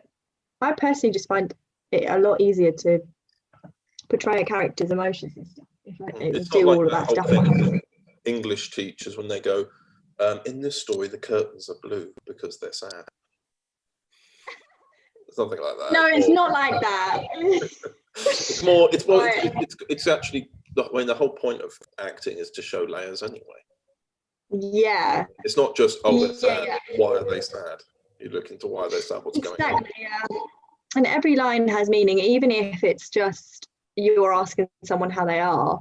There's so many ways you can ask someone how they are. You know what I mean? Like it could be you're annoyed at them and you're like, oh, how are you? Or it could be, how are you? Like genuine concern, or you know what I mean? There's so many different ways you could say it. And it can also be hidden ways, can't there? Like you're asking how they are to get something out of them. Like all sorts of things. It doesn't have to be towards them. It can be for you more personally. Like my acting tutor at uni used to say that if you learn your character's intentions or actions, or as they used to call it, behind every line, you won't have to learn your lines. You literally won't have to learn them, because you should know what your character would say in that situation. Very interesting. That reminds me of something that I saw this really interesting. It was an interview with Alan Rickman. Yeah. Where he said, you shouldn't need to think about what your next line is, because if you know what you're doing and know who you are in that scene, it will just come to you. It'll just come to you, yeah, exactly. It's what your character would say in that situation. It takes a lot of work. Like you have to do a lot of work into it if you're going to do it that way. But yeah, it's interesting. and everyone has their own process, right? So Yeah. Some people it works, some people it doesn't. The amount of times that we've all had to turn away so that when we look back round, you forced yourself into tears for a scene. Yeah. God, what's the worst day for that? The worst day, like, I mean, we always give you like a bit of time out for that, but there was a time where you needed like 3 hours. I think it was Waterside season 4 when you had to do like all the hyperventilating and like anxiety attacks and everything. Yeah, I don't remember, but you guys It's probably why you had to have out for 3 hours. You had to wipe it and suppress. No, it was that time when it was a series 4. It was oh my god, I remember it. I think it was the finale where I have to shoot Darius, yeah. But like you're also in like this constant state, and as a result, we're just watching you trying to concentrate and going, next scene, hurry! Trying to maintain the emotion. Like you can just see your eyes just like they're turning, they're like shining pearls. You're like, I remember, because when I get into that state, I literally get rid of all politeness, and I'm like, Connor, film now. Yes, I am aware. Now, Connor, now, while I'm still in this world of sadness. The thing is, like, you guys are really patient with that. Oh yeah, like the moment we planned the day around the fact that, okay, we're going to film, we've got more scenes to film with Kate later, but we can't, if we're going to do the crying scene, we can't have her move on to another scene immediately after. Okay, we're going to have to plan it out and put like 10 scenes between it. No, because it's not even a chore, it's the fact that we are making, I'm assuming that in order to even invoke those emotions, you're not going to a happy place. So you have to find a dark place that you then have to get out of. You're like, we can't just make you go, okay, the next scene, you're really happy. And you're like, I've just gone to a very, very deep place. Can I have a few minutes? You know? And you always allow it. You're always like, yeah, you go chill. It's all good. Like, and get all of that stuff out of the way. I think you always leave it till last, all those scenes. And then, and then I can go home and then have another cry. No, I'm joking. No, it's always good fun. I miss Waterside. I think that's one of my favourite projects I've ever done with you guys.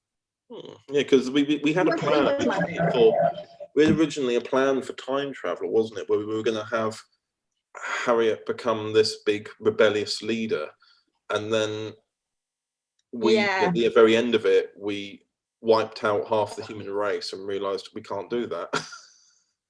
Like, even time travel. Yeah, but even with like when I was putting money into Waterside, there was no way I could like make streets be as empty as I wanted, as I would need them to be, and you know, I would never have the money to hire out a street in London or anywhere. Yeah, I know. So it became something that I was just like, well. But you kind of did it in Waterside with Ruby and Joanna. Yeah, I mean, the bonus was when I pitched it to you at the time, didn't I? Back in like late 2016, maybe early 2017, going, right, we're still going to do what we originally were going to do with Harriet, but it's a character that you are actually playing from beginning to end. So like, it's going to be, and I already knew it was going to be like, well, we're starting at season 2, but I knew that series 5 was going to be the ending, and therefore we could stay. I love the ending. I love it. My favourite part is when they're on the hill, they're holding hands, and they're watching Waterside just go up. Yeah. The end. The end.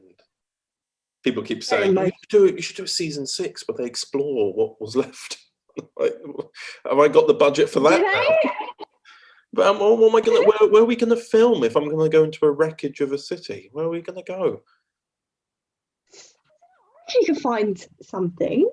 Well, I mean, maybe a building site. Well, I mean, more actually. To be honest, I've been growing more to the idea of doing these. They've been on the back burner for a while because I wanted to have a break from Waterside. But there's a 10-year gap. There's a 10-year gap between series 1 and 2 because series 1 was shot back in 2013. You want to do a prequel, don't you?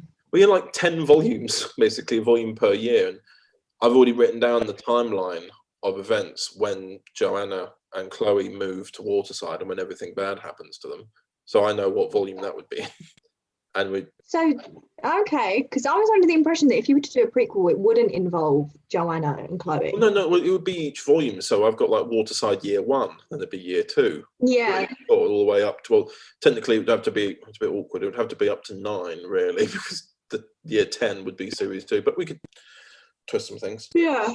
But, you know, I mean, that's why I was showing you back then, like, oh, this is who I'd cast to play Joanna and Chloe's mother.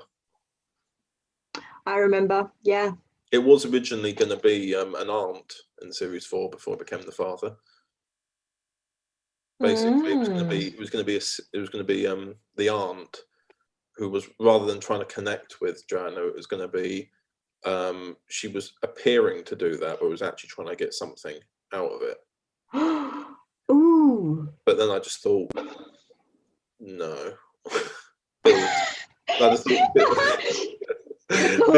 Bill's too nice. I thought, God, get Bill. And honestly, Bill was full of stories, isn't it? Like, we were sat on that bench, and Nick fell asleep. Bill loved working with Bill. He was so interesting. Like, he was a police officer, isn't he? He's done everything. Yeah, but he's done everything, and he had quite a like a big acting career as well. Like, done a lot of acting stuff, and it was just so interesting. And we sat for ages whilst you were filming another scene, some other actors, and we were just talking about stuff. But he actually has a similar. I thought, listening to On the Scene for the first time, I thought he was the voice of D.I. Simmons at one point. I was like, is that Bill? Is that him? I am actually, well, I am working on a second, like a sequel to On the Scene. Ooh! And I was going to get Bill in it. Okay. Yeah. That'll be interesting. I think you should watch Line of Duty to get some inspiration. Not that you need it. No, thank you. So, is there anything else you wanted to say before we wrap it up? I just want to say thank you for continuing to cast me in some of these amazing projects. And I have made friends for life, that's for sure. PMG, you, and loads of others. I'm not going to, I don't want anyone to. That is something I thought about, which is, I never tried to look kind of, well, in a way, like, we always sort of joke about when we had the little like group chat for the Waterside family and everything like that, but it did become in the end a little family, you know. Yeah, definitely. Yeah, I was having withdrawals afterwards, especially after season 5. Especially after season 5 finally went out, and I realised that's it. That's it. I know. I do miss it. And I think if you were to ask me to come back and do another Waterside themed or something related to when we filmed, when we saw each other in July and Adele was there as well, didn't you both say that it feels weird because or that it felt right meeting again because of Waterside, or it felt weird because there wasn't Waterside this year or last year? Just saying that you got used to it over the summer. Yeah, I missed PMG though. Missed him. I think him and Adele made, like, towards the end we were a great trio, let's be honest. We were fantastic. We were like, and I don't just mean on screen, I mean off screen. We had so much fun. I've got the amount of behind the scenes clips I've got. Yeah. Of us just messing about. But like, it wasn't like unprofessional. Well, maybe sometimes. It's all right to be unprofessional when you're not on camera, you know? I was basically saying, stay in this room and be quiet whilst I go next door and film. Like, what do you like? I know, yeah. I'm like, well, we did. We have fun. And the thing is, like, there's probably so many outtakes, like bloopers and stuff. My favourite one, obviously, Gas Waterside. Yeah. That day was so bad and good at the same time that we only got 3 scenes shot that day. And we just couldn't get through a lot of our scenes. We were laughing. No, it was just so many of them. Like, we only got 3 scenes done. It took us 6 hours, and at that point, when we were trying to film that scene, I think your mum had parked the car literally down the road. Yeah. And was like, Yeah. we're leaving now. You're like, oh, Yeah, go, we need to gas go water home now. And what was it? And the weird poor bin mother. men. Remember the weird bin The men? bin that day as men. well? Yeah. And the Joker laugh. You just keep either kept hearing glass smashing because they had all the bins out, or at one point they just laughed like really cackling, and you're just like, Yeah. I mean, who's not going to laugh at that? You're both talking about you're going to gas a city, and then someone goes, like, what the earth was that? It's so bad. But, oh my gosh, my other favourite blooper is the one where Nick says 2 gays instead of 2 days. Yeah, you really. I can see even in the footage that you really like that one, because it was like he said he was trying to say it was a couple of days ago, but he went it was a couple of gays. Yeah. It was a couple of gays, and you're just like. The thing is, it was also the snow day, the day it snowed heavily, so you're freezing and you're just laughing. That day. Don't even talk to me about that day, Connor. That was a bad surprised. day.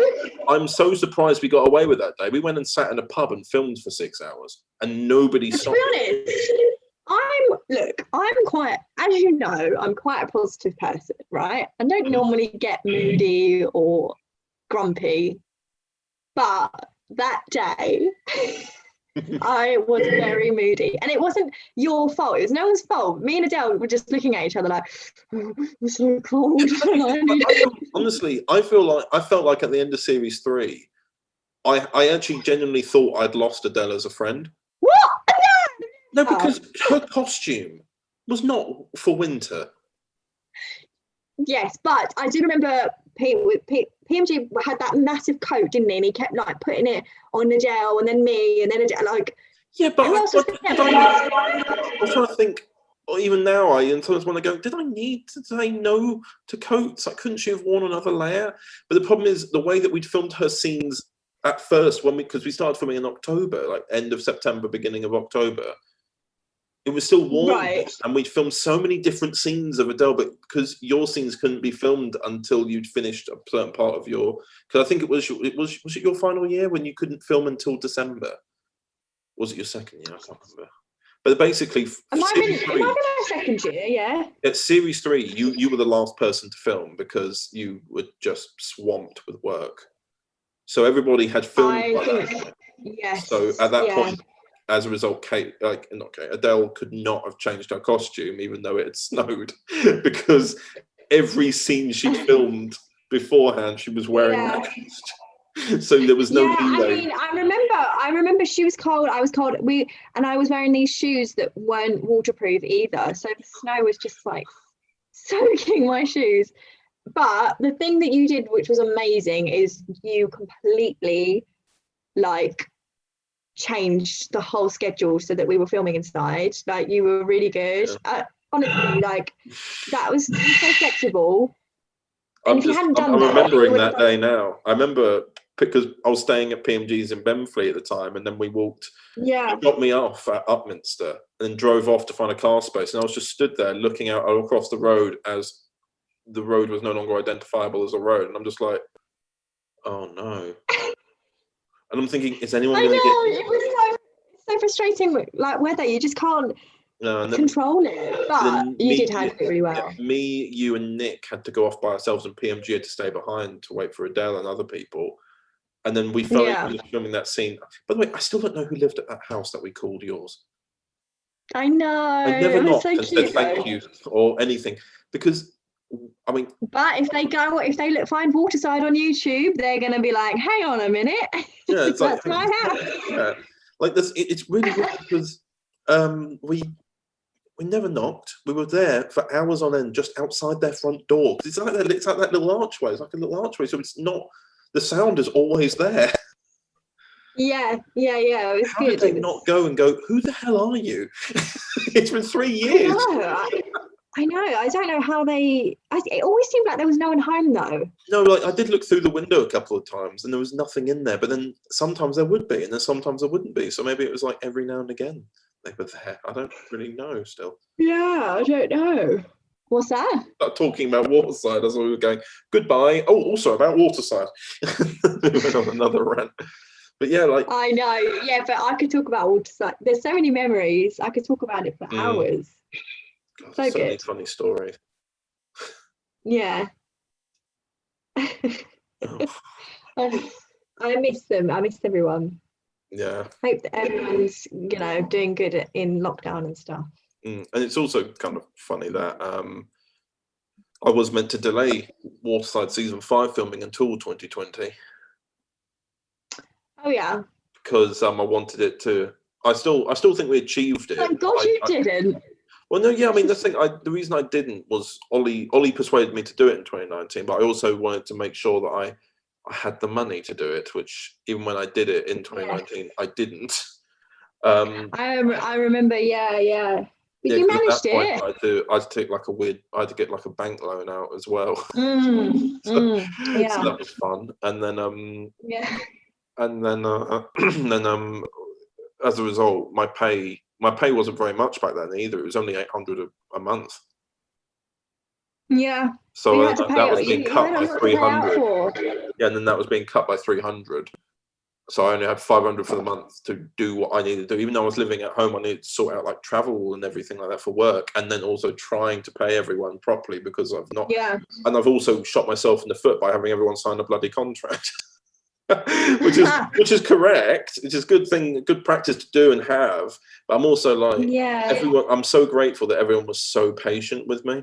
I think Of course, everyone understood that I was doing it out of my own money. So we're like. Of course, yeah, absolutely. I think you were really professional with it all, and yeah, you managed it in the end. It's all good. Yeah, I'll never do anything to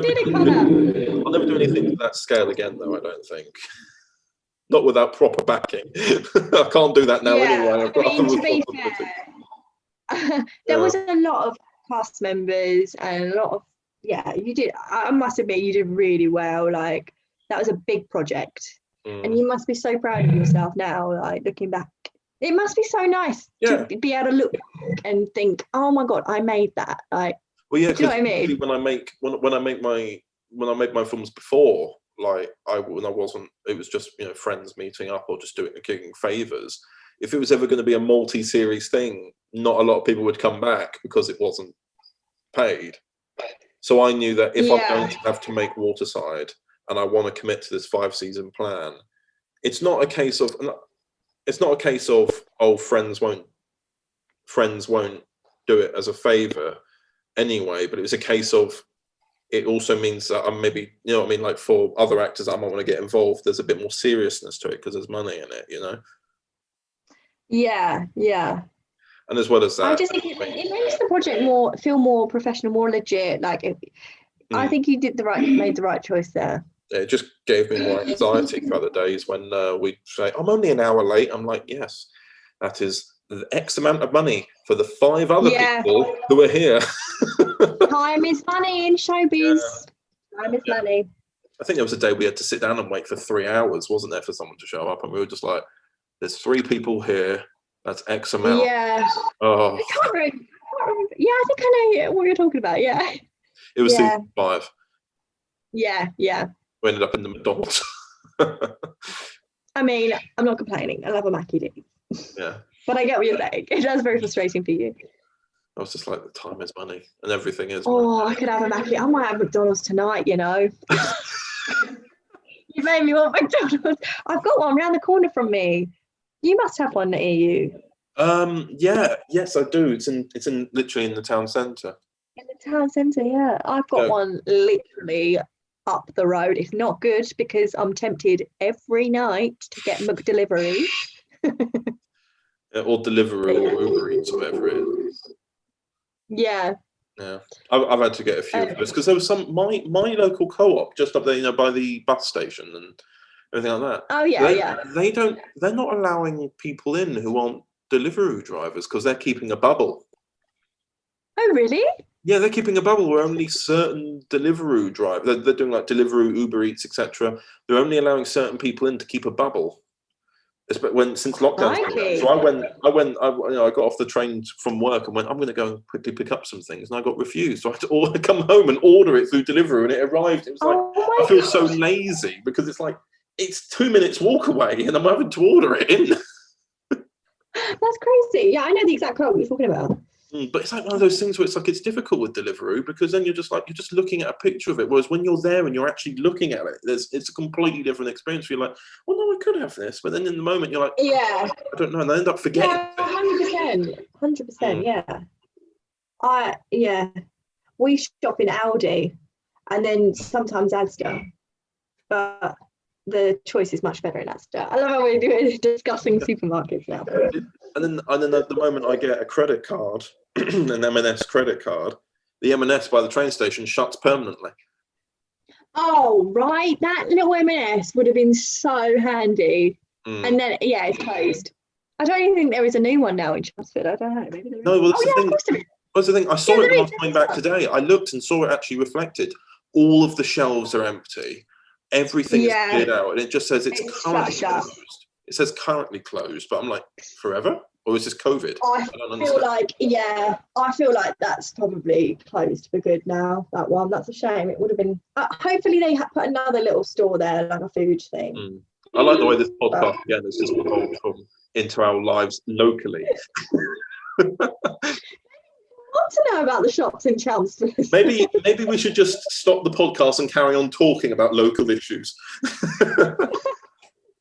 We should. Yeah, all right, then we'll cut this segment and carry on talking. And so thank you very much, Kate. Thank you. You're welcome. Yeah. Overton Audios presents.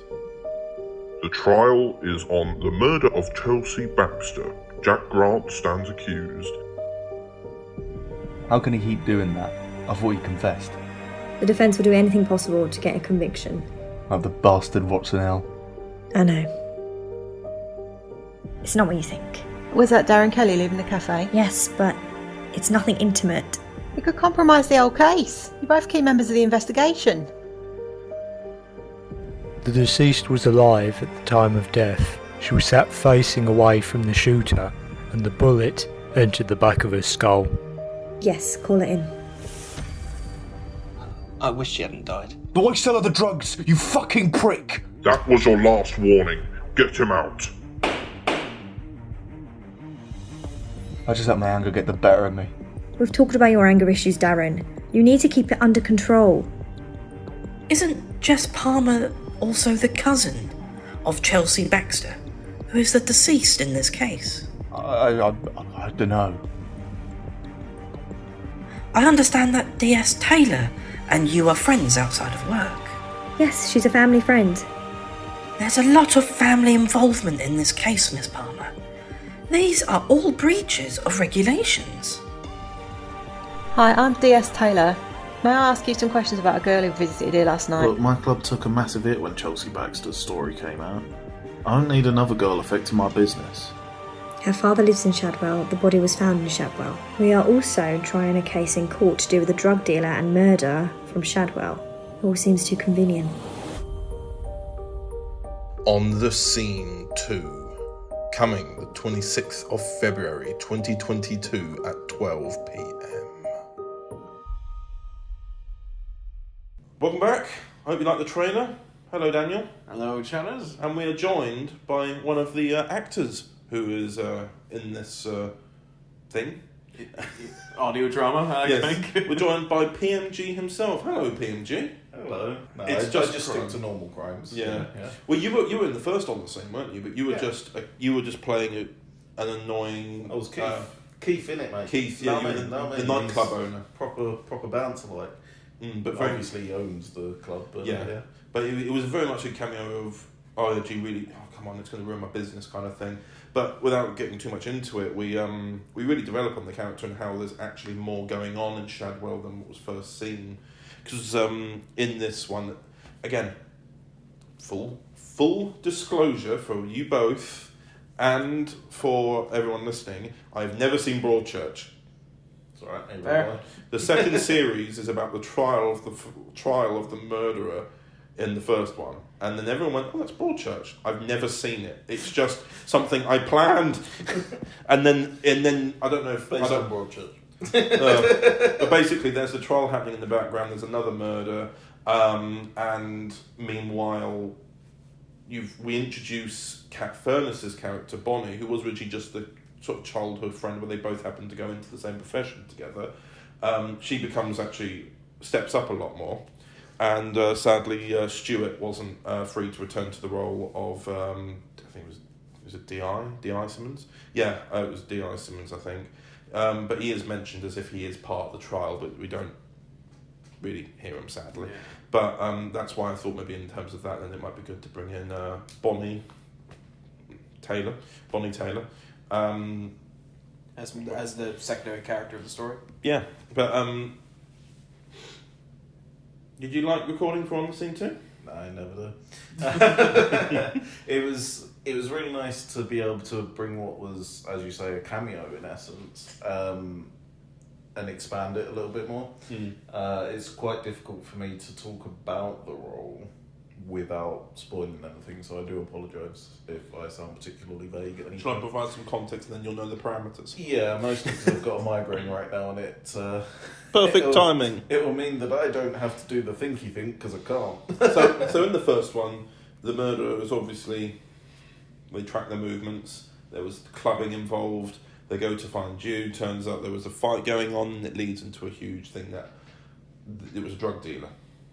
Yeah, and I remember that element is expanded upon in terms of people using the club to deal drugs. Yeah, and that is led into more so with yourself being the owner, and questions get asked, and sometimes answered-ish. And you both looked at me when saying that. Okay. Yeah, don't answer the questions. Yeah, I wasn't remember involved very in much. this one. Then why are you talking in my segment? Get out. Yeah, I remember in the first one, Keith was quite standoffish because obviously it's a reputational thing for him. Yeah, he's got a club to run and he doesn't want these dealings and the old bill getting in the way, sort of thing. And then obviously in the second one, things have come to the fore a bit more, and so as the trial continues, and so obviously the trial's continued, so they've needed to find various evidence and stuff. So they've returned to the club. I mean, obviously Keith has returned to the club; it's his business. But I mean, the lead character played by Kate Lassman, she can't come to the club because obviously she's actually giving evidence in the trial. She's the one who helped crack the case. She's unable to for that reason. And Kat Furness's character, Bonnie, is the one who comes instead because obviously she's not... well, they basically, in this story, they begin to work together as partners in a way. Yes, yeah, exactly. So she comes along, which interestingly enough, I actually put Kat Furness onto Connor, not literally, that'd be weird, in terms of I connected the two dots, as it were. So... thanks to me, you get lots of Kat Furness. I remember it was back in 2016 with Time Traveller Retribution. I said I needed a lot of voice. I remember I needed a lot of voice roles, and you put me forward with lots of other people like Kat, like Hope. Yes. And I think that was it. But because there were two very small voiceover roles. Like podcast speaker. Yeah, there was a news reporter. I think Kat was the news reporter and Hope was the podcast speaker. I could have that the wrong way around. Yeah. But yeah, I just sort of dropped their names in. And I know that Kat in particular, it's significantly better for her to be able to do voice acting roles at present for a variety of reasons that aren't mine to say. People just have preferences as well, obviously. And you've managed to wring a lot of productions out of her. I know that she frequently features in Overton Audio productions, which is great. Well, she plays Romana in Doctor Who Resurrection and Uncharted Past as well. Yeah. She's Absolutely also played great. Lily Johnson in Time Traveller. Yeah. She's Bonnie here. Absolutely great to have her. She's done some other roles for like Young Doctor and everything, others like one-off characters. There's as been well. a lot of sort of cameos or as you say, one-off roles. She's done some, again, big returning character roles. So it's been really great that you've been able to do that. And obviously I've been working with her now for, I think at least since 2014, as far as I'm aware. I can't remember if I met her in 2013 or 2014. We shot a feature film together called Shooting on the Rim. That was a good film. I like that one. Yes, I particularly enjoy it as well. For those not aware, it's a mockumentary about the making of a porno. And there you go, fans. Yep. So if you want It's to watch not. that, I don't think it's online anymore, is it? I've got the copy that I bought to support what you were part of. It is online. It's changed where it is. I'll now. send over the torrent. No, I believe it's on YouTube now, but you do need to have verified that you're over 18 for it because it's content. But the way that I actually met her, she actually followed a production I'd done 3 years prior, so it would have been 2013. Well, good times. Good times? No, fuck good times. I'll always bring that up where I can. It's because you're a dick. Good Times was a perfect example of how not to make a film. But your best performance? Yeah, if you say so. 2010, I was making a web series called Ramblers. I love Ramblers. We sat down and watched them all together. I really, really enjoy Ramblers. I could do a lot better with it now. Dan, did you ever see Ramblers? I think you should show me a few episodes. I might have it on my hard drive. I definitely have. I've just not got it with me. It's like a 10... It should still be on YouTube as well. A 10-episode mini-series, right? Wouldn't say mini-series, but yeah, it's a 10-episode web series. Okay. I think they're between sort of 15, 20 minutes. Some of them might be closer to 10 minutes. I mean, again, migraine, and I shot this 12 years ago. In fact... Just after you finished uni? Well, I actually graduated in the middle of filming. Oh, wow. We shot it over 2 weeks. The first week was all the day shoots and a lot of external stuff. I went away one night, then stayed with my parents in Chester in a hotel, graduated the next day, stayed overnight, and then my parents dropped me off as they drove back down to Essex because we were filming in Manchester. And I wasn't even living in Manchester at the time. I was actually living in Leeds still. Not Back in the Leeds, day. the city centre, yeah. I was living outside of Leeds actually, but... so I was shooting that, and she was actually very big on the social media aspect of that. Like, she was commenting on it, she was enjoying the stuff we were putting out, and I ended up sending her a friend request then. And it wasn't until I went to pick her up for shooting on the Rim in 2013 that she accepted it after I dropped her back home at the end of the shooting day. Wow. So it took her 3 years to respond to my friend request, and that was because she went to send me one. She went, "Oh, he's already sent one 3 years ago." I was like, "Yeah, cheers, Kat." And we've been good friends ever since. I've unfortunately not got to see her very much. You've seen her recently, though, haven't you? Fairly recently, just not recently enough. We've tried to since, but there's also COVID you got to think about as well. Yeah, exactly. And also, we always try to avoid COVID every podcast. It just creeps in. The podcast was born out of the first lockdown, and we always go. You always claim to try and avoid COVID, and you always bring it up by saying, "We always try not to talk about COVID, but we're going to now." To be fair, that was common this time. Yep. Yeah, It but usually is, to be fair. It's like we always go like, "Oh, how have you been?" COVID. I mean, then there have been one or two where we've just not mentioned it. We should start issuing punishments to those who mention COVID on this podcast. Who even think of saying anything? So the next time someone mentions it, I'm going to slap them. Mentions what? COVID. It's one way to give myself my. Just for the listeners' sake, he did actually slap himself in the face. Yeah, but it wasn't one of us reaching over. Although it does sound, actually, I shouldn't have said anything. It would have sounded like you hit him. I actually did it before I registered I was doing it, so the slap was marginally surprising. But yeah, so who hit me? Ah, you're looking at your own hand. Just a bit of alien hand syndrome, yeah. But yeah, so like I say, Kat and I have been good friends since. We've made a lot of productions together since as well. One of my favourites is probably Thriller. Well, sorry, no, Gorilla, which is a Thriller parody, and it's not Gorilla as in ook ook. Yeah, that's my wonderful gorilla impression. It's Gorilla as in the warfare style or the shooting film style, where you just get things shot as best as you can, and really got like the hiccups that production. Yeah, sorry. Yeah, thanks for interrupting my story. You know, it's not like this is my craft. I know I'm not talking about on the scene 2 anymore, but I'm sure we'll get back to that soon. But yeah, so like I say, we worked over the years together, and then this particular project, like I say, we both got to work on the scene 2. Yeah. Obviously, it's a weird one because with audios, you very rarely actually get to record lines together. So you've got Kat recording her lines. Mm-hmm. Did I record my lines with you this time, Connor, or did I do it on the scene 2? Yeah. All Because right. a few times I end up, because obviously I work with Connor a lot, and so we end up together a lot, and sometimes I'll just go, here's some scripts, get doing them.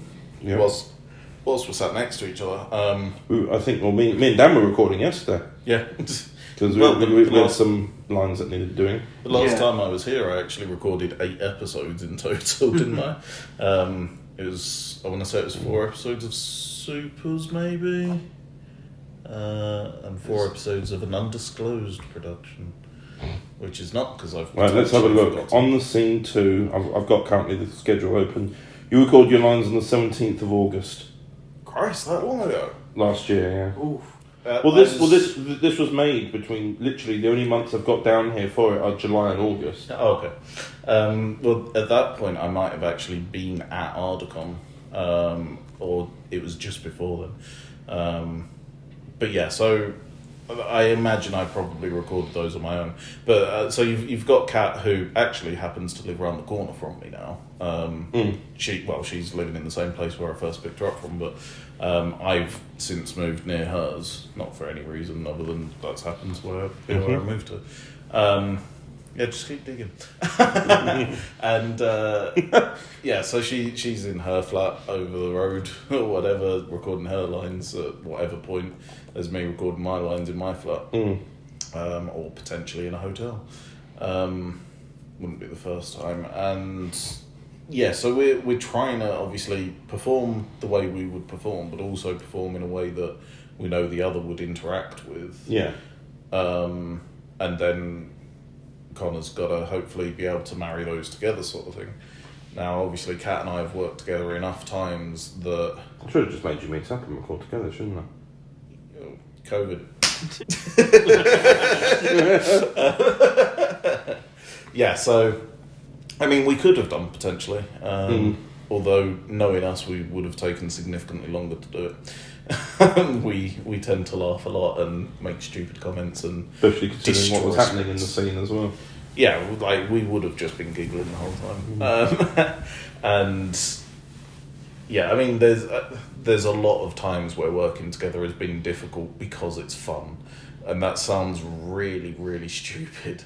No, I know what you mean. Like your friends as well. Yeah, exactly. And you want to make your friends laugh. Yeah, and to be fair, usually we're the ones in control of the productions that we've worked in together. Not with Shooting on the Rim, just to be very clear on that. I don't want to take away the. Obviously, I don't want to take away credit from the actual filmmakers, because in that one I was an AD and I was also a driver. No, I wasn't AD. Sorry, I was a runner and a driver, but I was mostly in it as an actor.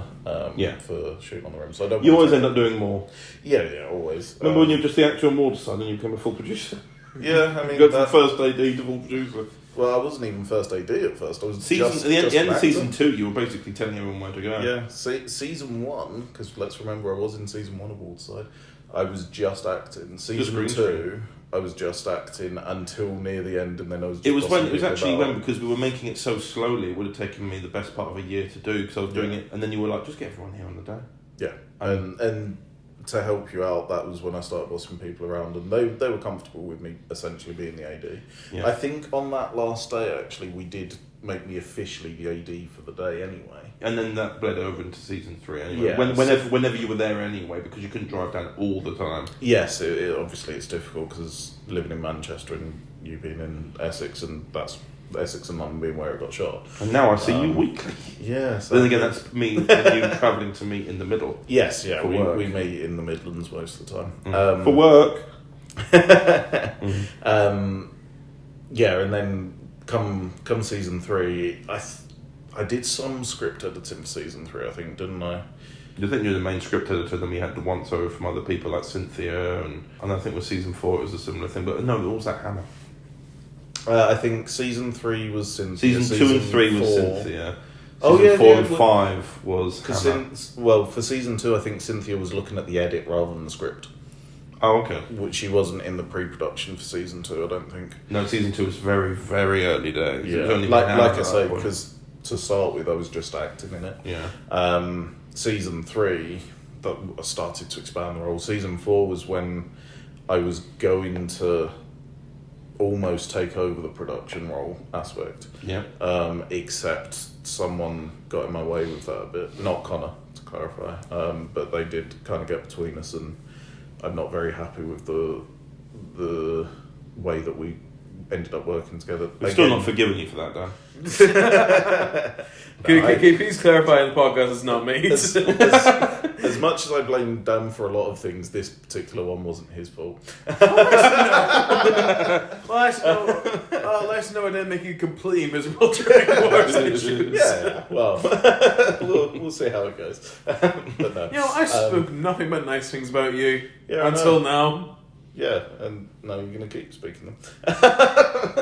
No, I particularly like the way that Dan fell over that time. Oh, that's great. That was great. You were like, I'm in a suit. I don't want to lie down on the floor because it's been raining. I planned down the fall. Because you were going to lean on the wall, Doctor Who fan film style. Yeah, no. I was going to lean on the wall. I was going to slide down the wall. And then potentially damage the blazer more.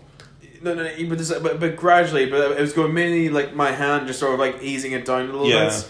But what ended up happening was a bit of moss there, wasn't there? There's a bit of moss, and I slipped. Yeah, you can see it on the camera where basically you can see the heel of your shoe go. And, it looks fantastic. When you fall, for the you production. really fall as well. That's what sells it, because you look so annoyed. Do you know what it is? It's the Hans Gruber fall, isn't it? It's that he knew he was going to fall, but it didn't happen the way it was expected, and so genuine terror happens on face. But even better, so therefore, because you're wearing those glasses, because you're wearing those glasses, you go and then you do the fall like you're expecting it, but then you slip, and all you see is you go. I probably had the widest expression on my face. We couldn't tell. I mean, you looked incredibly annoyed. If you take that little sequence of the energy blast being thrown I wonder if I at have the raw footage. him falling down, I do. and then my reaction is just, what the hell was that? That's funny enough with the VFX that Dan did, which, by the way, compliment incoming, so you'll be happy. The VFX is brilliant for it. And Dan did it all on no fucking budget as well, with not really any time either, to be fair. Have I told you that I worked out how much, with Dan's visual effects rates, how much I owe him if we were to pay him for the visual effects? I'm going to assume about 40 grand. Bit under that, yeah. Yeah. It's in between, it's around about 35. Yeah. Yeah. If we did the maths, because there was over it was about £30 a shot anyway. So if you're across me, Shadows, I will invoice you. And then weren't revisions like an extra £10 on top of that? Basically, yeah. So I didn't count the revisions. But there you go, then I've probably estimated possibly just under what. Considering that we spent 10 grand on the production, yeah, it would have cost 50 and it would have just been you. So 80% of a 50 grand budget would have been done, not including paying him. You realise how much stuff this is, like how much this is expensive? Yeah, well, as well, like just the sheer amount of visual effects shots for a series like Wolfside, which I would actually argue for a sci-fi series is very low on visual effects shots. Even though there are so many, and they're not necessarily the simplest either. No. I can hear the pain behind that. But going back to that thing, even funnier is after you've seen it with the VFX, is watching it without the VFX. Because you see Adele just sort of throw a hand a bit in his general direction, like she's fucking Spider-Man going, go web go. It was this particular thing that works without the visual. And then Dan falls down perfectly, and then I just go, what the hell was that? It works. It doesn't like she did anything, but yet you still fell. Yeah. You know what I'm trying to do? I'm trying to go back into that scene and just put webs. Yeah. What the hell was that? But yeah, I think we got onto this just because I was saying about work that I'd done with Kat, and then we somehow got to that from here. No, here from there. From On the Scene 2, yeah. So anyway, back to On the Scene 2. So On the Scene 2 trailer will be coming out on the 19th of February, followed by the full thing on the 26th of February. It's the second one, obviously, because it's number 2. Yeah. And now, shall we have a little read of the comments? Also, PMG, would you like to also read some comments as well? Yes, as long as I don't have to read any I've left. Thank you for being available so quickly, Miss Palmer. I'm here to support my family. Of course. Now, the reason you have been called upon is because we wanted to discuss your involvement in this case. And then, did you enjoy On the Scene too? I did very much, yeah. Are you going to make more of them? Yeah, there's a third and final one. Was aimed for July next year is when it's coming out. Another great character that I loved playing. I mean, I just love them all. They're all really... Yeah, it was a while trying to figure out where to go with it, because obviously as a singular thing, it works. But then I know, it's a hard one, isn't it? But then I made this story and wrote it, and then as I was editing it and told someone else the story, they went, "Isn't that Broadchurch series 2?" I was just like, "What do you mean?" They go, "Well, the first one you made was Broadchurch series 1." I remember you telling me this, yeah. And I remember saying to you, that means that you have the writer's mind of the person that wrote Broadchurch. You're just as good. To which now I've like, okay, third series of Broadchurch, I now know what happens in that, and we're not doing that because we've set up that whole thing about there being like a huge drug ring in Shadwell. So, and because of the miscarriage of justice and everything, because of the whole family element being involved in the case, Jess has lost her job, and well, she's been put on indefinite leave without pay. And her best friend has been given her position. And wow. Then obviously the guy who who was on trial has shown up violating, the restriction order. Yeah, restriction order. Is it restriction order? Brain's mush. But I think I know what you're talking about. You're talking about the restraining order. Restraining, that's it, yes. And then he comes around and threatens her and says, "You better watch your back," which we're actually going to skip ahead about maybe a year or two. Where gosh, it's so exciting. It's going to be a finale basically, because PMG's the one who was the drug supplier. Nightclub owner. So he's going to be he's going to be in it too. But it's going to come to basically a big head where they end up actually finding the organisation. But I need to figure out a few little key details as whether or not Jess would actually be reinstated or whether or not she'd just be rogue working with Bonnie again. Yeah, I think it would be good to reinstate her. But then I know what you mean. It's I don't know. You'd have to have a real think about it. The thing is, do you remember? I think we were going to try and cast you in this, and I think we did, but then it never got made. Annoyingly, do you remember? I was part of a project called Today's Detectives. We were going to make a third one, and we had the idea of casting you in it. I don't remember if we spoke to you about it. The only reason we couldn't make it was because Nick plays basically a DI in that, and then he joined the. Oh, you did tell me about this. You wanted me to be a lawyer, I think. It was I think so. Maybe I don't know. It was years ago now. But the reason why I remember you telling me about it as we walked across Tower Bridge. Yes. And then was that the infamous my favourite pigeon moment? It could have been, yeah. Where they just landed near you and you were just like, just like a slight head turn, but not entirely just a very subtle look. But I could see the sort of like the anxiety level rise. I still hate them. I hate them because they just randomly fly off, but they will wait until you're right near them and then they'll go and fly. It's like, why can't you just stop? It's just, I hate them. A pigeon got on the train. Too scary. A pigeon got on the train with me this morning. I've had that. I've had one on the tube before. It was at Notting Hill Gate. He just came and stood next to me. I was like, okay. And then the door stopped in front, and I thought it's not left. And the door opened, and I walked ahead thinking, well, me moving my feet are going to make it jump now. It didn't. It just stood there, and I went and stood and hold on to the railing, and then it just looked up and down, and then just hopped on. And then the doors closed, and off we went. And then people were like, "Oh no!" And it's like, it's not flying. It sat down. It got off at the next stop. It was just good, yeah. Yeah, but yeah, it was Today's Detectives was something that was starring, Chris Thompson and Nick Miles, And how's Chris Thompson? he's all right. Yeah, I mean, He's got a baby now, isn't he? yeah, he's got a mortgage too. They've done up their place a bit. What does he do? Is he an actor or is he? Yeah, he does a lot of voice work. That's why he's got, like, it's probably seen on Twitter. You know, he's got those studios with he's got the padded walls for the soundproofing.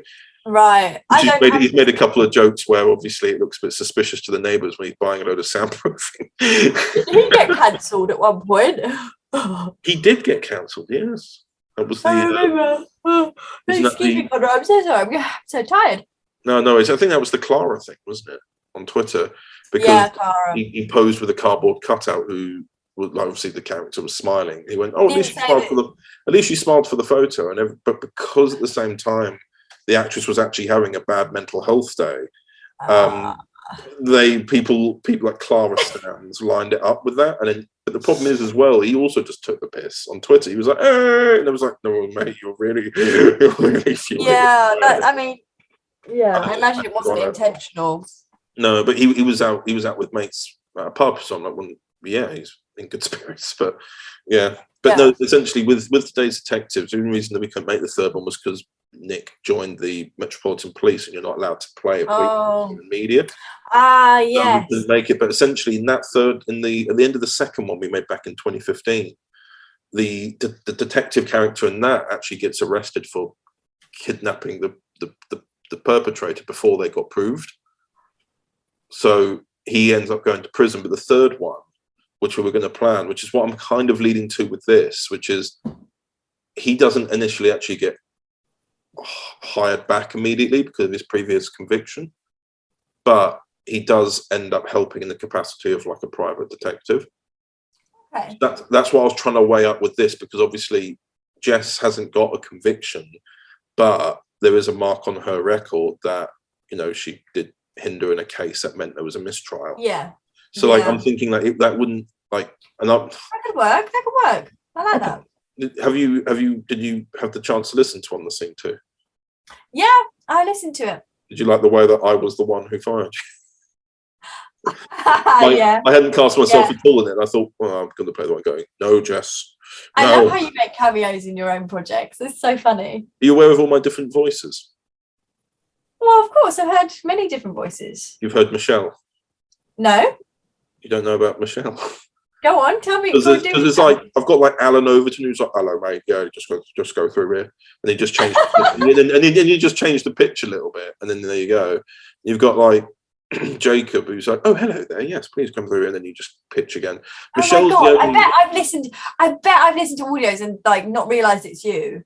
It's just background characters and people who don't really talk much. I'm like, "Oh, yeah, mate, where are you going?" Like, you know, for most of the nightclub stuff, when there was a bouncer in those scenes. Like, you know, like the flashback scenes from On the Scene 1 where the security guard's like, "And stay out." That's me. Oh my God, that's hilarious. But then, but Michelle is a unique one because that's a female voice, and I've got a very deep voice. Oh my God, you have to do it. I do add a bit of pitch to it, which is why I'm also drinking some water. Yeah. All right, so what do you want me to say is, Michelle? Say hello, I'm Michelle. Hello, I'm Michelle. Wait, you've got to say something else. But then I just change the pitch, and then it sounds really authentic at that point, because that's obviously still me trying to. I have to exhale when speaking. I can't breathe in and do it. I have to. Yeah. Hello. Yeah. Yeah, you could. Yeah, that works. It's so but the thing weird. is, I can't do big character lines as that because I have to exhale whilst doing it. Breath. Hello, I'm Michelle. Oh, I see what you're doing. You're exhaling as you speak. That's very clever. Hello there. I just don't let the sort of natural rough of the deep voice come out. So it's like, welcome to the Overton Audios podcast. Maybe Michelle should do the outro. I was almost running out of breath just saying that. Like, thank you for listening to the Overton Audios podcast. We hope you have. I sound like a friggin' like air hostess. We hope you have a pleasant onward journey, and we hope you fly with a skin soon. Is Michelle in? Yes, Michelle is. Michelle, it does actually have a scene with you in Cravat Doctor and the Army. Wow. She plays the medic in the first episode. Oh my god! That's so interesting. I can't wait to hear her. I can't wait. I'm so glad I got to meet Michelle today. Like, the thing is, everyone can always tell when it's the male voice. Is when Michelle, they're like, you doing a female voice. Yeah. Well, thank you for having me. No, I was about to say, should we try and wrap this up now? It's been like nearly 10 now. Yeah, it's almost my bedtime.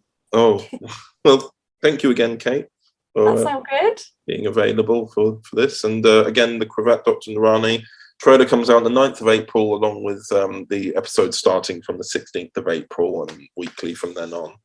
And I pass the section of this back to future me and Daniel. Farewell. Bye. See you soon. No! Welcome back. We're not even going to say that. Oh, shit. Fuck it. Welcome back to the podcast. And now, Eamon, we're going to be talking about On the Scene 3. Here's the trailer. We will be. What did you... Oh, shit.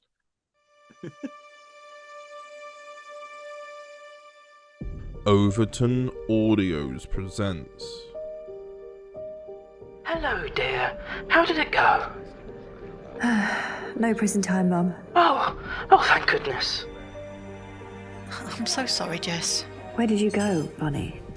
I really needed you. Jack Grant came to my house that night. He threatened me. Jack Grant is under my thumb now. He was just your ordinary distributor, but now he's working much more closely with me. Don't ever call that into doubt. If it's any consolation, Jess, we're really close to shutting down the Shadwell operation. We can close this chapter for good. You plan to storm them? The body of yet another teenager has been found in Shadwell. I'm afraid I must be frank. There is an ongoing hostage situation in Shadwell. My boss has taken a particular interest in you since the hearing. The police won't help you, so I hear. What? One of their demands is that we bring you to them and we exchange you for D.I. Taylor. Do it. She was allowed to investigate further into our operation. What do you expect? You murdered her cousin. I didn't know such thing. One of our suppliers made that horrible mistake, and after you caught him, you fucked up his trial and came after us instead. Are you happy with yourself? Very. Bonnie is out there against her will.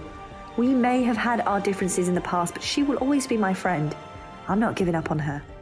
I think people will be focusing on how a disgraced detective inspector went after a gang in Shadwell, got herself in trouble. Then when the police intervened, the highest ranks of the police enforcement were murdered. It's all on you. On the Scene 3. Coming the 24th of June 2023 at 12 p.m.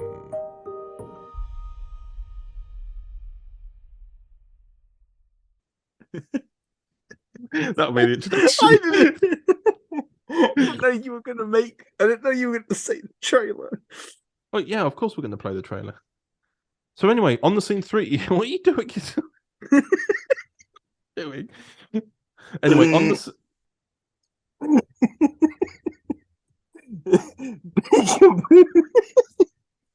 You're losing your mind. I'm tired now. Let's keep going, Sam. So, On the Scene 3 will be out soon, towards the end of June. Let me have a double check on what date that will be. Yes, it will be out on the 24th of June. So, I think that's, doing the maths, that's just over 2 weeks away from when this podcast is out. This will be the final story. It's set a year and a half after the second one, where Jess has been found. She's been put under a review because she got involved with her cousin's murder case. When you're not supposed to have a family attachment within these cases, you're supposed to really step back from that and not be involved. So she's got involved. People in the system have been punished for that, prison time or suspensions. It's a year and a half later, and she finally has her hearing to find out what happened, and what happens in that hearing shapes the rest of this story. We really get into a bit more exploration about the whole drug organization, the drug selling and dealing that was happening within Shadwell. It goes just beyond that guy Keith, who ran a nightclub. We have James Sutton playing Mr. Hargreave, and he's the guy who's behind all of it. Really, I reprise my role as Superintendent Gill. Kate Lassman, obviously, most people know for playing the Rani with the Irish Doctor and Cravat Doctor. She returns as Jess Palmer, and she has played in the first and second one. Same thing with Kat Furness playing Bonnie Taylor. Who else has come back? Eamon wasn't invited for this one. No, but we've also got a couple of other police officer characters who are new people we've started like talking to since, because we made On the Scene 2 so long ago, like nearly 2 years ago, and it was just a while. But I'm really happy with how the cover art looks as well. The cover art, Dan's just blown out of the water with that. But no, On the Scene 3, I'm really looking forward to. He is. I'm really looking forward to seeing how On the Scene 3 is received. It is the final one. I know that Dan was toying with the idea of, why don't you do like a series about a different set of people, like call it On the Scene something else. But I might have mentioned this, if anyone has sat through the segments that we've just played about the first and second On the Scene, then you're going to rehear this story again. But On the Scene was originally a CSI Miami fan film I made when I was 12. And it was to do with being on the scene, the crime scene. And I thought to remake it into this. And I think as a trilogy, it works really nicely. I'm really happy with how it's turned out. And I think as a trilogy, it stands alone, and I couldn't really recreate it. I think continuing it now would be too much. Do you know what I mean? Yeah. And I think it's a nice kind of isolated thing that you've got three things to listen to, 3 audio dramas, as opposed to when we make volumes and volumes of things, you know. A nice trilogy. Yeah, exactly. But I'm really happy with it. I'm really happy with how it's turned out, how it's all come together. Have you had any experiences with On the Scene that you enjoyed, if you've listened to it at all? I've not listened to them. Cool. Thanks, Eamon. Well, I guess... I'm sorry, they've always been on my list, and I just keep... I honestly, if I'm going to be fully honest, I'm so far behind on listening to things. I'm still 2 episodes away from finishing Torchwood Nexus. Oh, God. My ADD gets in the way so often. I've had that Third Doctor and Joe box set that they released on my phone since release date. Have I listened to a single episode? No. No, I have not. I thought to myself last night, I'm going to watch The Green Death to get prepared for that new 9th Doctor box set that already released. I watched one part, got distracted, and played some Spider-Man. Indeed. So, no, well, I haven't listened to On the Scene, but I will. Now the trilogy's complete, I probably will go back and I'll just sit there and I'll listen to all 3 in a row. Well, so I like binge listening. Speaking of binging or things to listen to, I've been really bad at listening to any Big Finish this month because of how busy I've been. So when myself and Abby recorded the Big Finish discussions, which we're leading into now, we didn't exactly get to talk about anything that came out this month, but we did talk about some things that are controversial. So let's take it away, past Chadders and Abby. Go, past Chadders, go! Dear reader, are you sitting comfortably? Great. In that case, let's begin. From Big Finish Productions, Class, Secret Diary of a Rhodian Prince. I'm Charlie, by the way. I'm new around here. First day. I was new here, but now you're new here. I'm not new anymore, so thank you. No one likes being the new boy. Here lies the untold story of how the Rhodian Prince found himself alone, grieving the genocide of his people on a planet called Earth. You see, these are the juicy bits, the thoughts no one else gets to hear. I'm going to tell you about what it's like to be the only Rhodian on a planet full of aliens, about what it's like to be rescued by a mysterious Time Lord called the Doctor, about the really irritating habits of my lodger Quill, about how I met the love of my life Mateusz, and how I lost him. And finally, I'll tell you about Shadowkin, the Cabinet, and the Governors, because the Doctor brought me here for a reason. And this is the beginning of the end.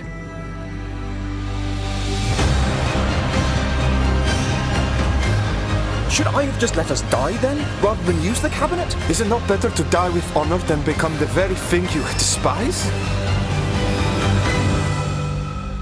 Big Finish, for the love of stories.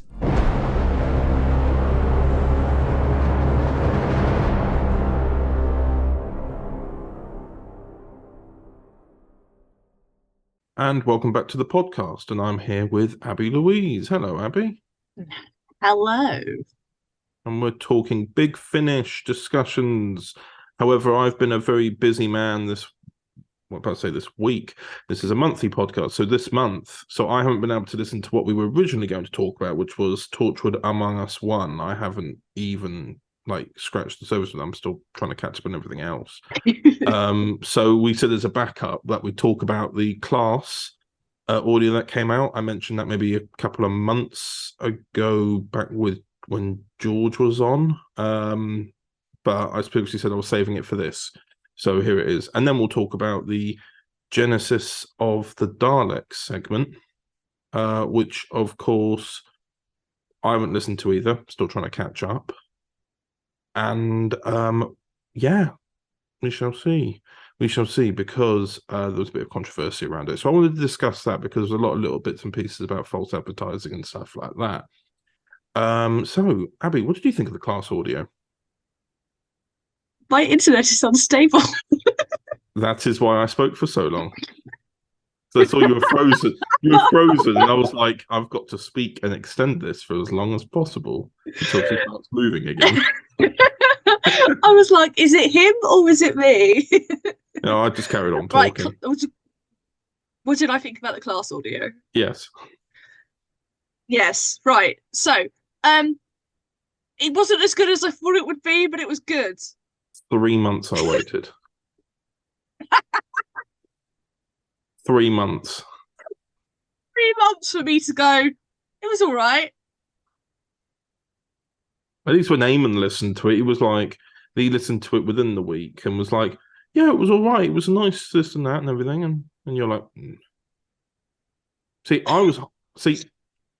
I see it as this audio, which is a Secret Diary of a Rhodian Prince.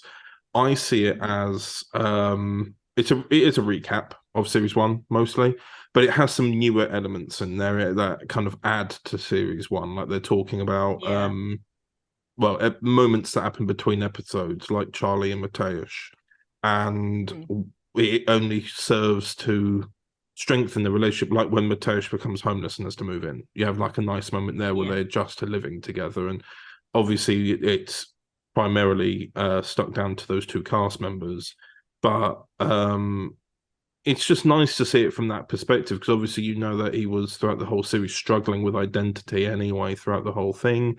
He found himself, basically he looked human, but in a way, I mean, I saw a review of it actually, that, I mean, obviously I can't comment on this myself, but I thought a lot of people,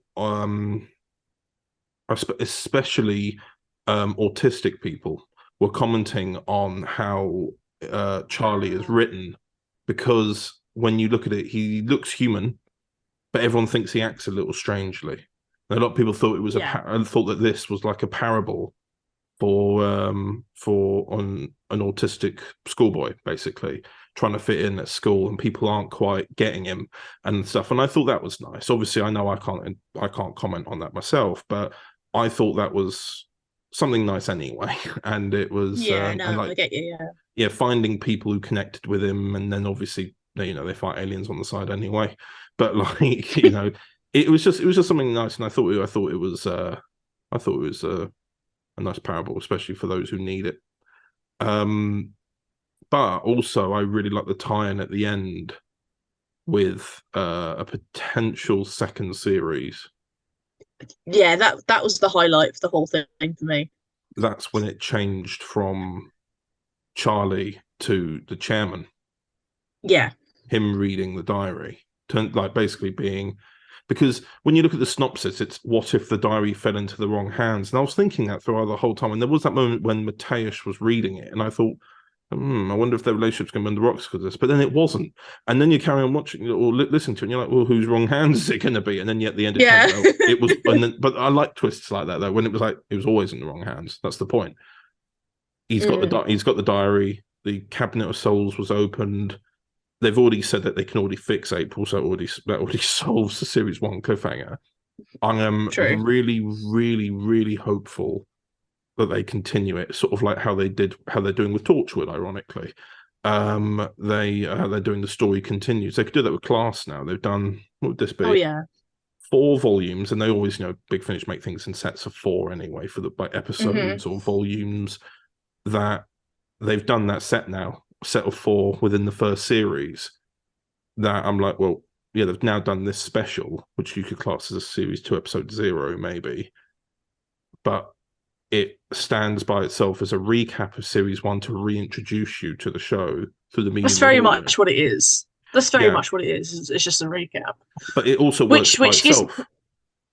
Yeah. But that's what gives me hope, as the fact that they might carry it on, because they're giving us this recap to remind us what happened for them to carry on. So I really hope fingers crossed for that. Well, that's the thing, though. There were quite a few gaps in between all of these because, again, Class is quite divided in the Doctor Who community. I really love it. It was during a time when I really disliked the actual show. If you think of, I know I've said this before, but if you look at how the Chibnall haters are, I was one of them, but with Stephen Moffat for a really long time. I really hated Doctor Who, but also just kept watching it because it was just it was like a childhood show. I still loved the concept. I just didn't like what was being done with it. Fair.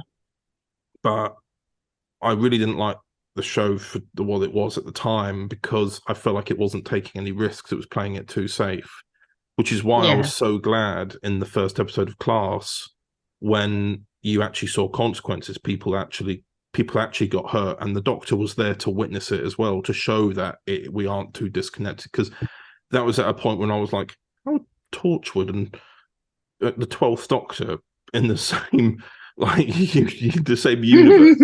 Like you hadn't seen a Dalek kill anyone in years. So the moment that you go into Class and you're seeing the Shadowkin, you're like, yes, this is what we want. And then 12 shows up and is interacting with Ram. And we all know what Ram was like in the first episode. You're like, well, yes, this is what we want to see consequences to things. And for me, that's what Class was bringing, but also bringing a lot more of an in-depth, what's the word?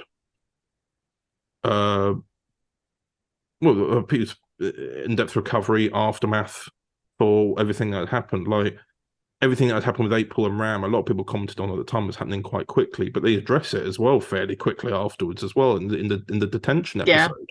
They literally turn around and go, with this, what are we exactly? Because what happened to Chloe, and now we're all of a sudden with this, and you didn't like me, and now all of a sudden, and then that was obviously brought up, and everything like feelings and everything get brought up through throughout the story, but I think there's just a lot of potential there. The only problem is, of course, getting the cast back. I think that's going to be the issue. Because I've obviously, not going to get my my friends who work at Big Finish into trouble here, but there are some of the actors who have been in previous Big Finish audios who aren't interested in returning. There are some people who played those characters. Like, for example, people who are very interested in staying are like Greg Austin, who plays Charlie. He doesn't just do Class audios. He's done plenty of Doctor Who monthly ranges. True. With 5, hasn't he? He's in but he's very interested in still being a part of things. I feel like they're going to have to do a time jump, and maybe that's what they've given opportunity here for, because I think Charlie, Mateus, and April would stay. Yeah. April, we haven't seen in a little while, but she's been in every volume. True. Ram was definitely in the first 2, but then and then a bit of 3, but then 4. I don't think he really no, much. no, yeah. Obviously, it's Catherine Kelly, isn't it? Catherine Kelly who played Miss Quill. Yeah. They have somebody else voicing it now. And, same thing with, was it Tanya? Suddenly they got someone else. So they have established other people voicing them, but there are like I don't know if they'd go forward with that. I don't know. I think there's just a lot of discussions to be had, but we'll just get to wait and see. And it's like when I was waiting around for the next lot of Patton Auster. You just got to kind of. Has it been like 3 years, 3 or 4 years? It had been, yeah, it had been. It's obviously it's coming out in October, but like literally, it's just every single Big Finish announcement. You're like, have I got a new one now? It's basically the same with Class. Do we get more Class now? Well, they released like 2 volumes back to back. The 1 and 2 came out July 2018, and then volumes 3 and 4 came out April 2020, and then this one came out August 2023. So we're not even no, what do I mean 2020? No, not 2023. We're in it. They can't come out August 2023. I just said no. It must have what for the future? No. I meant. I don't know why I said that. January, I think it was. It was this year. It was this year. It was this year. Yeah. It was definitely almost 3 years. It definitely wasn't August. It's the way that we obviously both were not thinking, because I just said August, and you were like, "Yeah, August." It's the way. It's just the way that you went. Yeah, that's true. Yeah, August. Yeah, like but, what? You know when you're like brain just like doesn't catch up. Yeah, I think it was January. I think it was January, February, because that's when I was talking about it a lot. But either way, it's not even been half a year. And it could be 2 to 3 before they even put anything up. But nonetheless, I really hope they do a second series. I really hope they're able to do something a little bit more extensive with the characters. I don't know, they could always skip a few years to maybe when they're, I suppose is the word graduating? They could go to when they're graduating, and then afterwards just have it be that maybe they're finished with the school, but they're finished with school, but school isn't finished with them type deal maybe. And yeah, I suppose we'll just have to wait and see. It's going to be a couple of years, maybe 2 to 3 years until another volume comes out. And well, I say that, providing that it even happens. I really hope the sales went well. And for those listening, Abby's internet has just cut out. She is having an awful time with her internet tonight. So she's back now. Cool. I was talking for another minute with you frozen, and I really don't know why my internet is so bad. Sorry. I was really struggling. I was like, yeah, I wonder if that will happen. Yes, so anyway. Yes, indeed. But yes, we're now moving on. Welcome, Doctor. Whatever I did to you, whatever crimes I've committed in the past... We wish you to enter the time circle and return to Skaro. It is our desire that you reach it before the Daleks had evolved into the creatures we now know. So this was already planned. You would have forced me to go back to Skaro anyway. True. We felt it more just that you should appear to have free will. We dislike ordering you into a mission that is virtually a death sentence. I thought we were supposed to be going to... There's been a change of plan. No need to be quite so testy, old chap. Gas! Poison gas! The soldiers' respirators, quickly! You'll notice the requisition is countersigned by Davros himself. Lift. Will our unit be allowed to execute them? Naturally. Forward. I think what I dislike most about you Time Lords... Now right. ...is that you so clearly recognize and exploit my weaknesses. Stop. Our battle cry will be total extermination of the Thals. Now. Exterminate! Perfect. The weaponry is perfect. Now we can begin.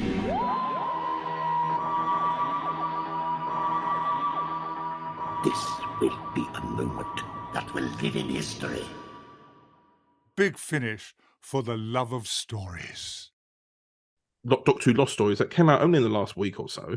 Daleks Genesis of Terror, which is the remake of Genesis of the Daleks. And yeah, I haven't listened to it. I don't think you've listened to it. Oh no, I have. You have. You have? I have. When? Yesterday night. Okay. So what did you think? It's so there's like the changes are so minute in the live action bit.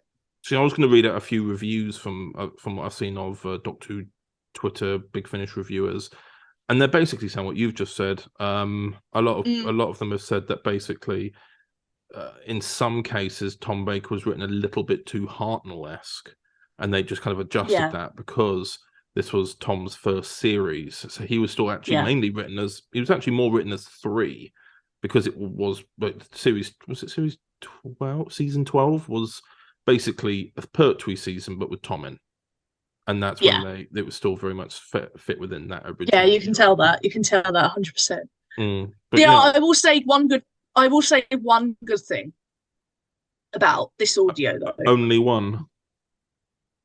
The main highlight for me is the guy who plays Harry. A lot of people said that, yeah. He's very good. Like we know that Sadie Miller, yeah. Yeah, we know that she's good. We knew that already. But he's relatively new to the whole Harry thing. And he's very good. He's very good. Well, they've actually recorded this almost 2 years ago. They announced this 2 years ago. That's what I'm finding so shocking about this, is the fact that it was announced 2 years ago and hyped to endless proportions. However, there is a part of the story which is a little bit controversial, which I thought, why not? We've got a podcast. Why not discuss it? Basically, when it was announced as being a retelling of the 6-part epic of Genesis of the Daleks, of all 6 parts. Then I listened to the Big Finish podcast. Not this week's one. Was it last? I think it might have been last week's one, when Nick Briggs then proceeded to explain that he does some narration in part 1 only, and that was because part 1 was mainly stage directions because of how visual it was intended to be. Obviously, it was written to be visual in the first place. So he decided, because the stage directions was so well written by Terry Nation, that he would read in for them whilst having the cast talk around them. Like, keep it as true as possible. I thought, well, if it's only for part 1, fine. But as long as the other 5 parts are fine, because in all fairness, they do sometimes do that for like the second Doctor things. True, and as well as that, I know this is a bit off subject, but when they make Thunderbirds, because I love Thunderbirds. I've not listened to any Thunderbirds. Oh, I have to show you it or something. But because those are puppets, they never made a sound in the original. They were just bobbing along, so they never made a sound or anything. So having them make sounds and suddenly start walking would never seem right. So they have a narrator and voice actors at the same time, which made sense. That's how they've established that range. And in the trailers, they showed it. They would show like Scott Tracy entered Thunderbird 1 and sat down in the seat, dun, dun, dun, dun, dun, dun, dun, dun, dun, dun, dun, and all that sort of stuff, and then and then you'd hear voices going 5, 4, and all this sort of stuff. Yeah. But here the trailer never shows really. It shows Nick Briggs doing some narration, and that's where, because they released a trailer really last minute, like within days of its release. But then it came out, and there was a lot of controversy, and following that, suddenly, obviously, they call it in the podcast, they call them the Big Finish intern, who's the one who runs the social media accounts, were basically being swarmed with Twitter reviews going, this is not what was promised. You promised a 6-part retelling. Then screenshots came in showing that they had remade part 1 for 45 minutes, I believe, looking at the screenshots.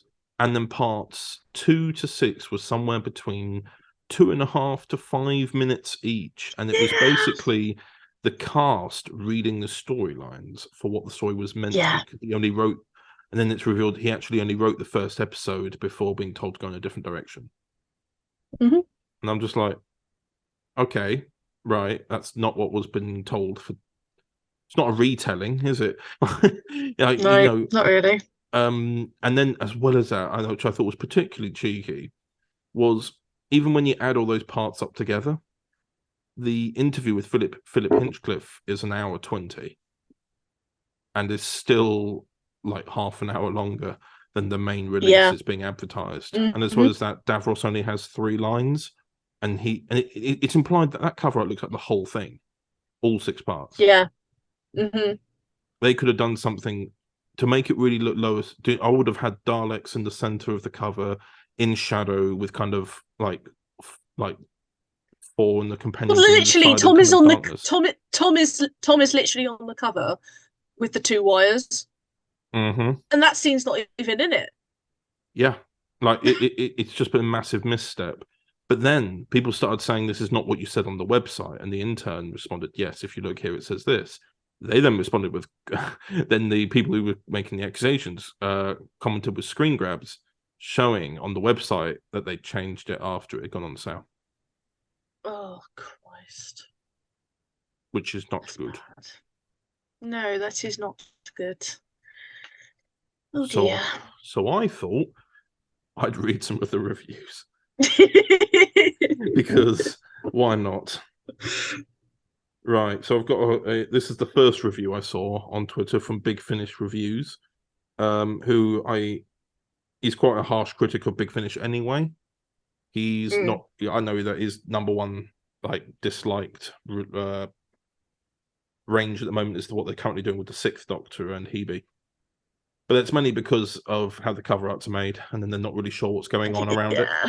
Like, it's just the same picture. And I'm like, look, I know I have issues with my own audio as well. I'm kind of stuck with some photos. Like, I'm like, okay, you can appreciate that, though. I'm non-profit. I'm trying. I don't have have the money to get people to recreate humans. Like, but then you look at stuff like the next release for Once and Future, and you're like, like, sorry, that's a 3D mapped costume and all this sort of stuff. And you're like, yeah, we haven't got the money for that. But like for example, I suppose a good example would be Saffron, who plays Carly in Doctor Who Resurrection. I only had 8 photos of her to work with, but the whole thing. It does make me laugh because whenever I send photos for Overton, like whether it's to you or Sutton, you're always like, more than 20 pictures, please. Yeah. Okay. And then just do every variant you can think of, please. But yeah. Anyway. Variety of costumes, 20 plus. Yeah. So anyway, this is the review from Big Finish Reviews, who writes, so this is my non-sponsored thoughts on the Genesis of Terror. What was the point? I hardly know the plot of Genesis off by heart, but there is barely any difference between the stories. All the notable moments are still there. I, for one, don't think it is even slightly different dialogue and environments that would warrant this. And all the stuff that I can tell that is different is utter crap. It's easy to see why it was changed. I also found that a lot of the differences were actual visual things, which is best told to us in an audio drama, of course. I mean, part 1 is heavily narrated by Briggs, and it really does just feel like I'm being read at from a script rather than experiencing an actual story. The rest of the story after part 1 is told in tiny narrated segments. It's real bare minimum stuff. The narration is really peculiar. Some parts are narrated by the cast in first person and others in third person. And that's not quite normal. The fact that Malloy is advertised for being in this release is genuinely hilarious too, because obviously Davros isn't in part 1 really at all, so he gets like 1 or 2 lines, and he doesn't even narrate any of the later parts. So I wonder if he was paid in money or if someone just bought him a Greggs for his efforts. I also love this little bit from the website. Basically says, yes, we know this is crap, but look at all the extras. Yay, extras! Unfortunately, I never bought a story for the extras, Briggs, and I don't really see myself starting to. And for clarity, the quote it says from Nick Briggs says, there are extras on this first disc, like interviews with the cast, director, and producer, plus Philip Hinchcliffe. And there are also extended download-only extras too. Continuing with the review, he says, on top of that, there's a whole disc added to the release that has an interview with Hinchcliffe, presumably to keep that price tag up. Personally, I'm not really interested to listen to Hinchcliffe tell us again about how much of a feminist he is and how much he loved Sarah Jane, despite the complete stripping of agency of the character in his era. So I think I'll give that one a skip. Also, the sound quality he doesn't stop. This is a very long review. Also, the sound quality for the main cast in episode 1 is terrible. Like, it generally sounds like they're huddled in a cupboard, which I can assume they are, and nobody has bothered to edit it to make it sound otherwise. And yes, this includes scenes where they are outside.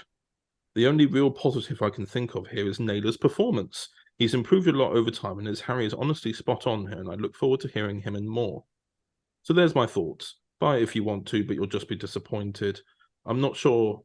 Oh, well, this is something about Blog to Who's review, where he says he doesn't think that they're being genuine about their review, which praised it.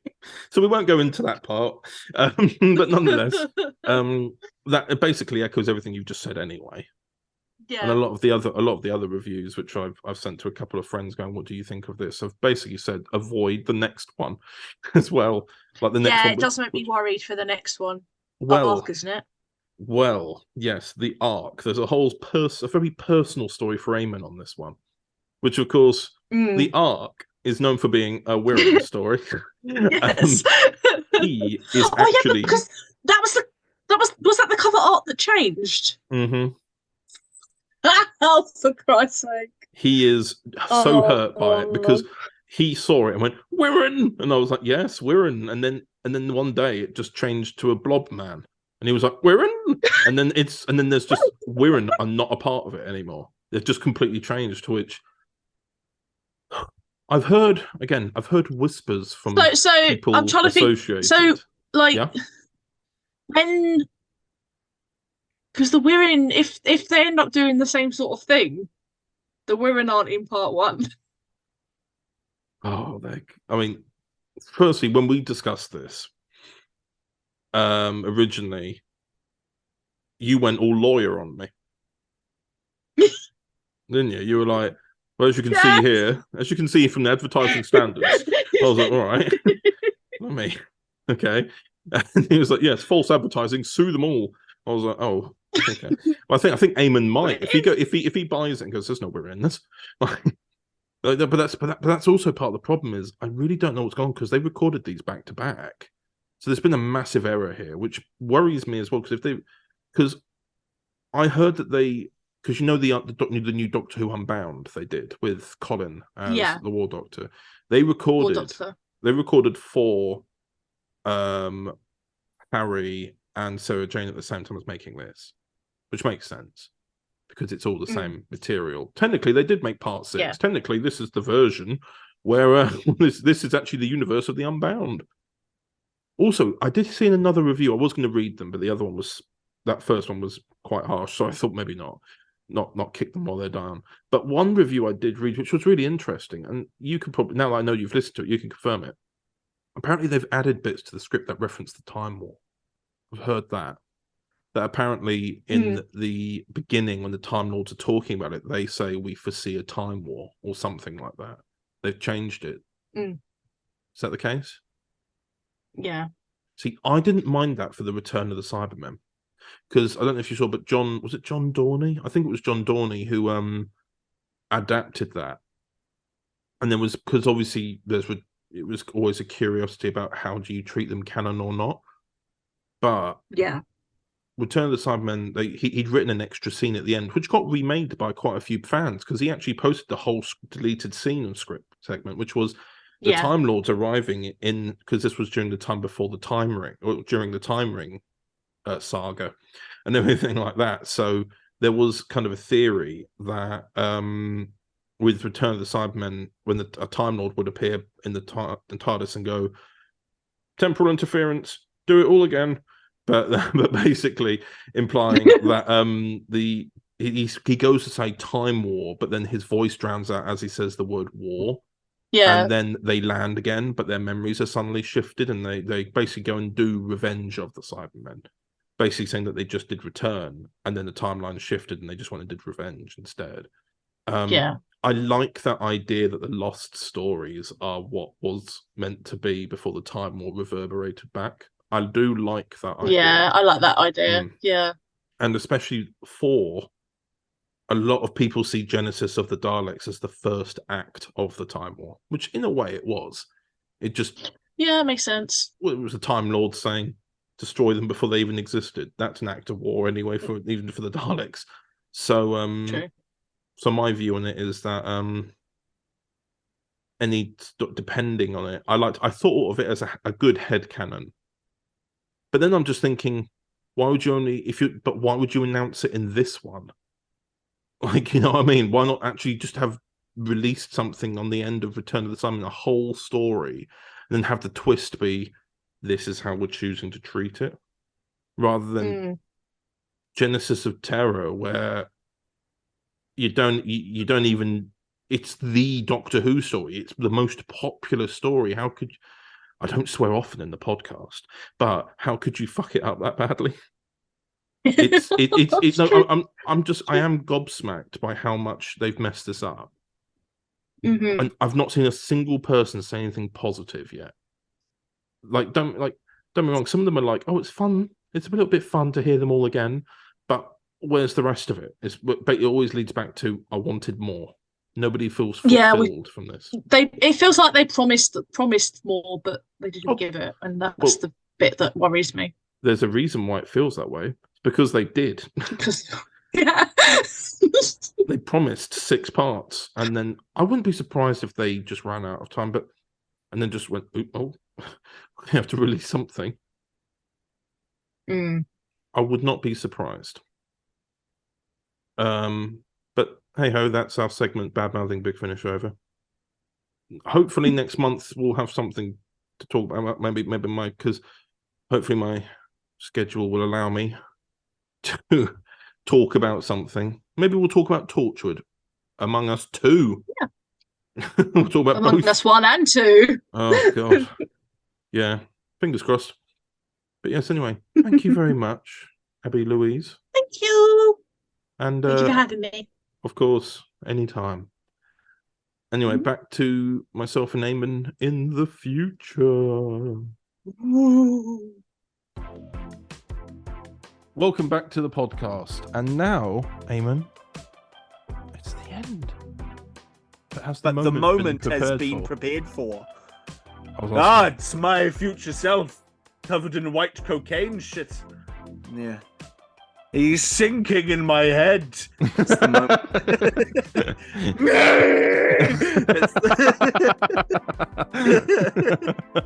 And then he became like a crusty old white man. And then he became Peter Davison.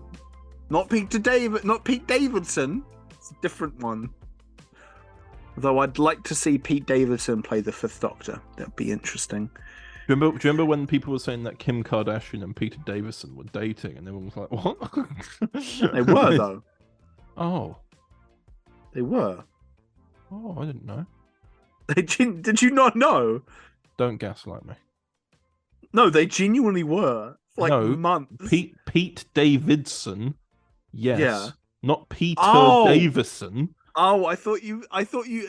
See, I think if we listen back to that, you go. Remember when people were saying that Pete Davidson and Kim Kardashian were dating, and I was like, they were though. I know they were, but I saw photoshops of the Fifth Doctor stood with Kim Kardashian, going, "What a lovely couple," and I was like, "What is going on?" What is this? Yeah, but nonetheless,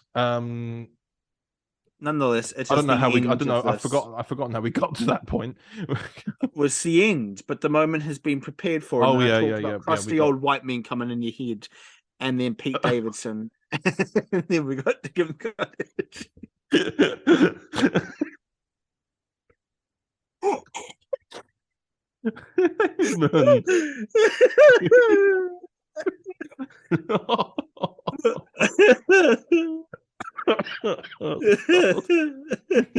Jesus Christ.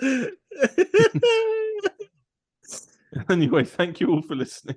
Thank you for listening. Hey, just read the fucking Patreons. Yes, of course. We must thank our Patreons. Anya Coyle. Damn Patreons. I just was. We must thank the Patreon. Oh, to Anya Coyle, Peter Scott, TT Productions 23, Chelsea Lagan, Delta Effects, and Joe Eddings. So yes, I don't know why Eamon's just burst into laughter again. He's just lost it at this stage. Or was it like 2 a.m. for you at the moment? Exactly 2 a.m. Yes. Yes, because it's 3 p.m. here. You're a mind reader, Shadows. Cool. What Anyway, will I wear? okay, cool. Anyway, thank you all for listening to this one podcast. Next month, Thank you. We may or may not be talking about what are we talking about? Probably will. Meddlesome, which is a volume about the monk. The monks. Indeed. Mysteries. Sick. Mysteries and monks. Is God real? We might find out. Thank you for listening. Thank you for listening. And Yay. farewell, everyone. Farewell.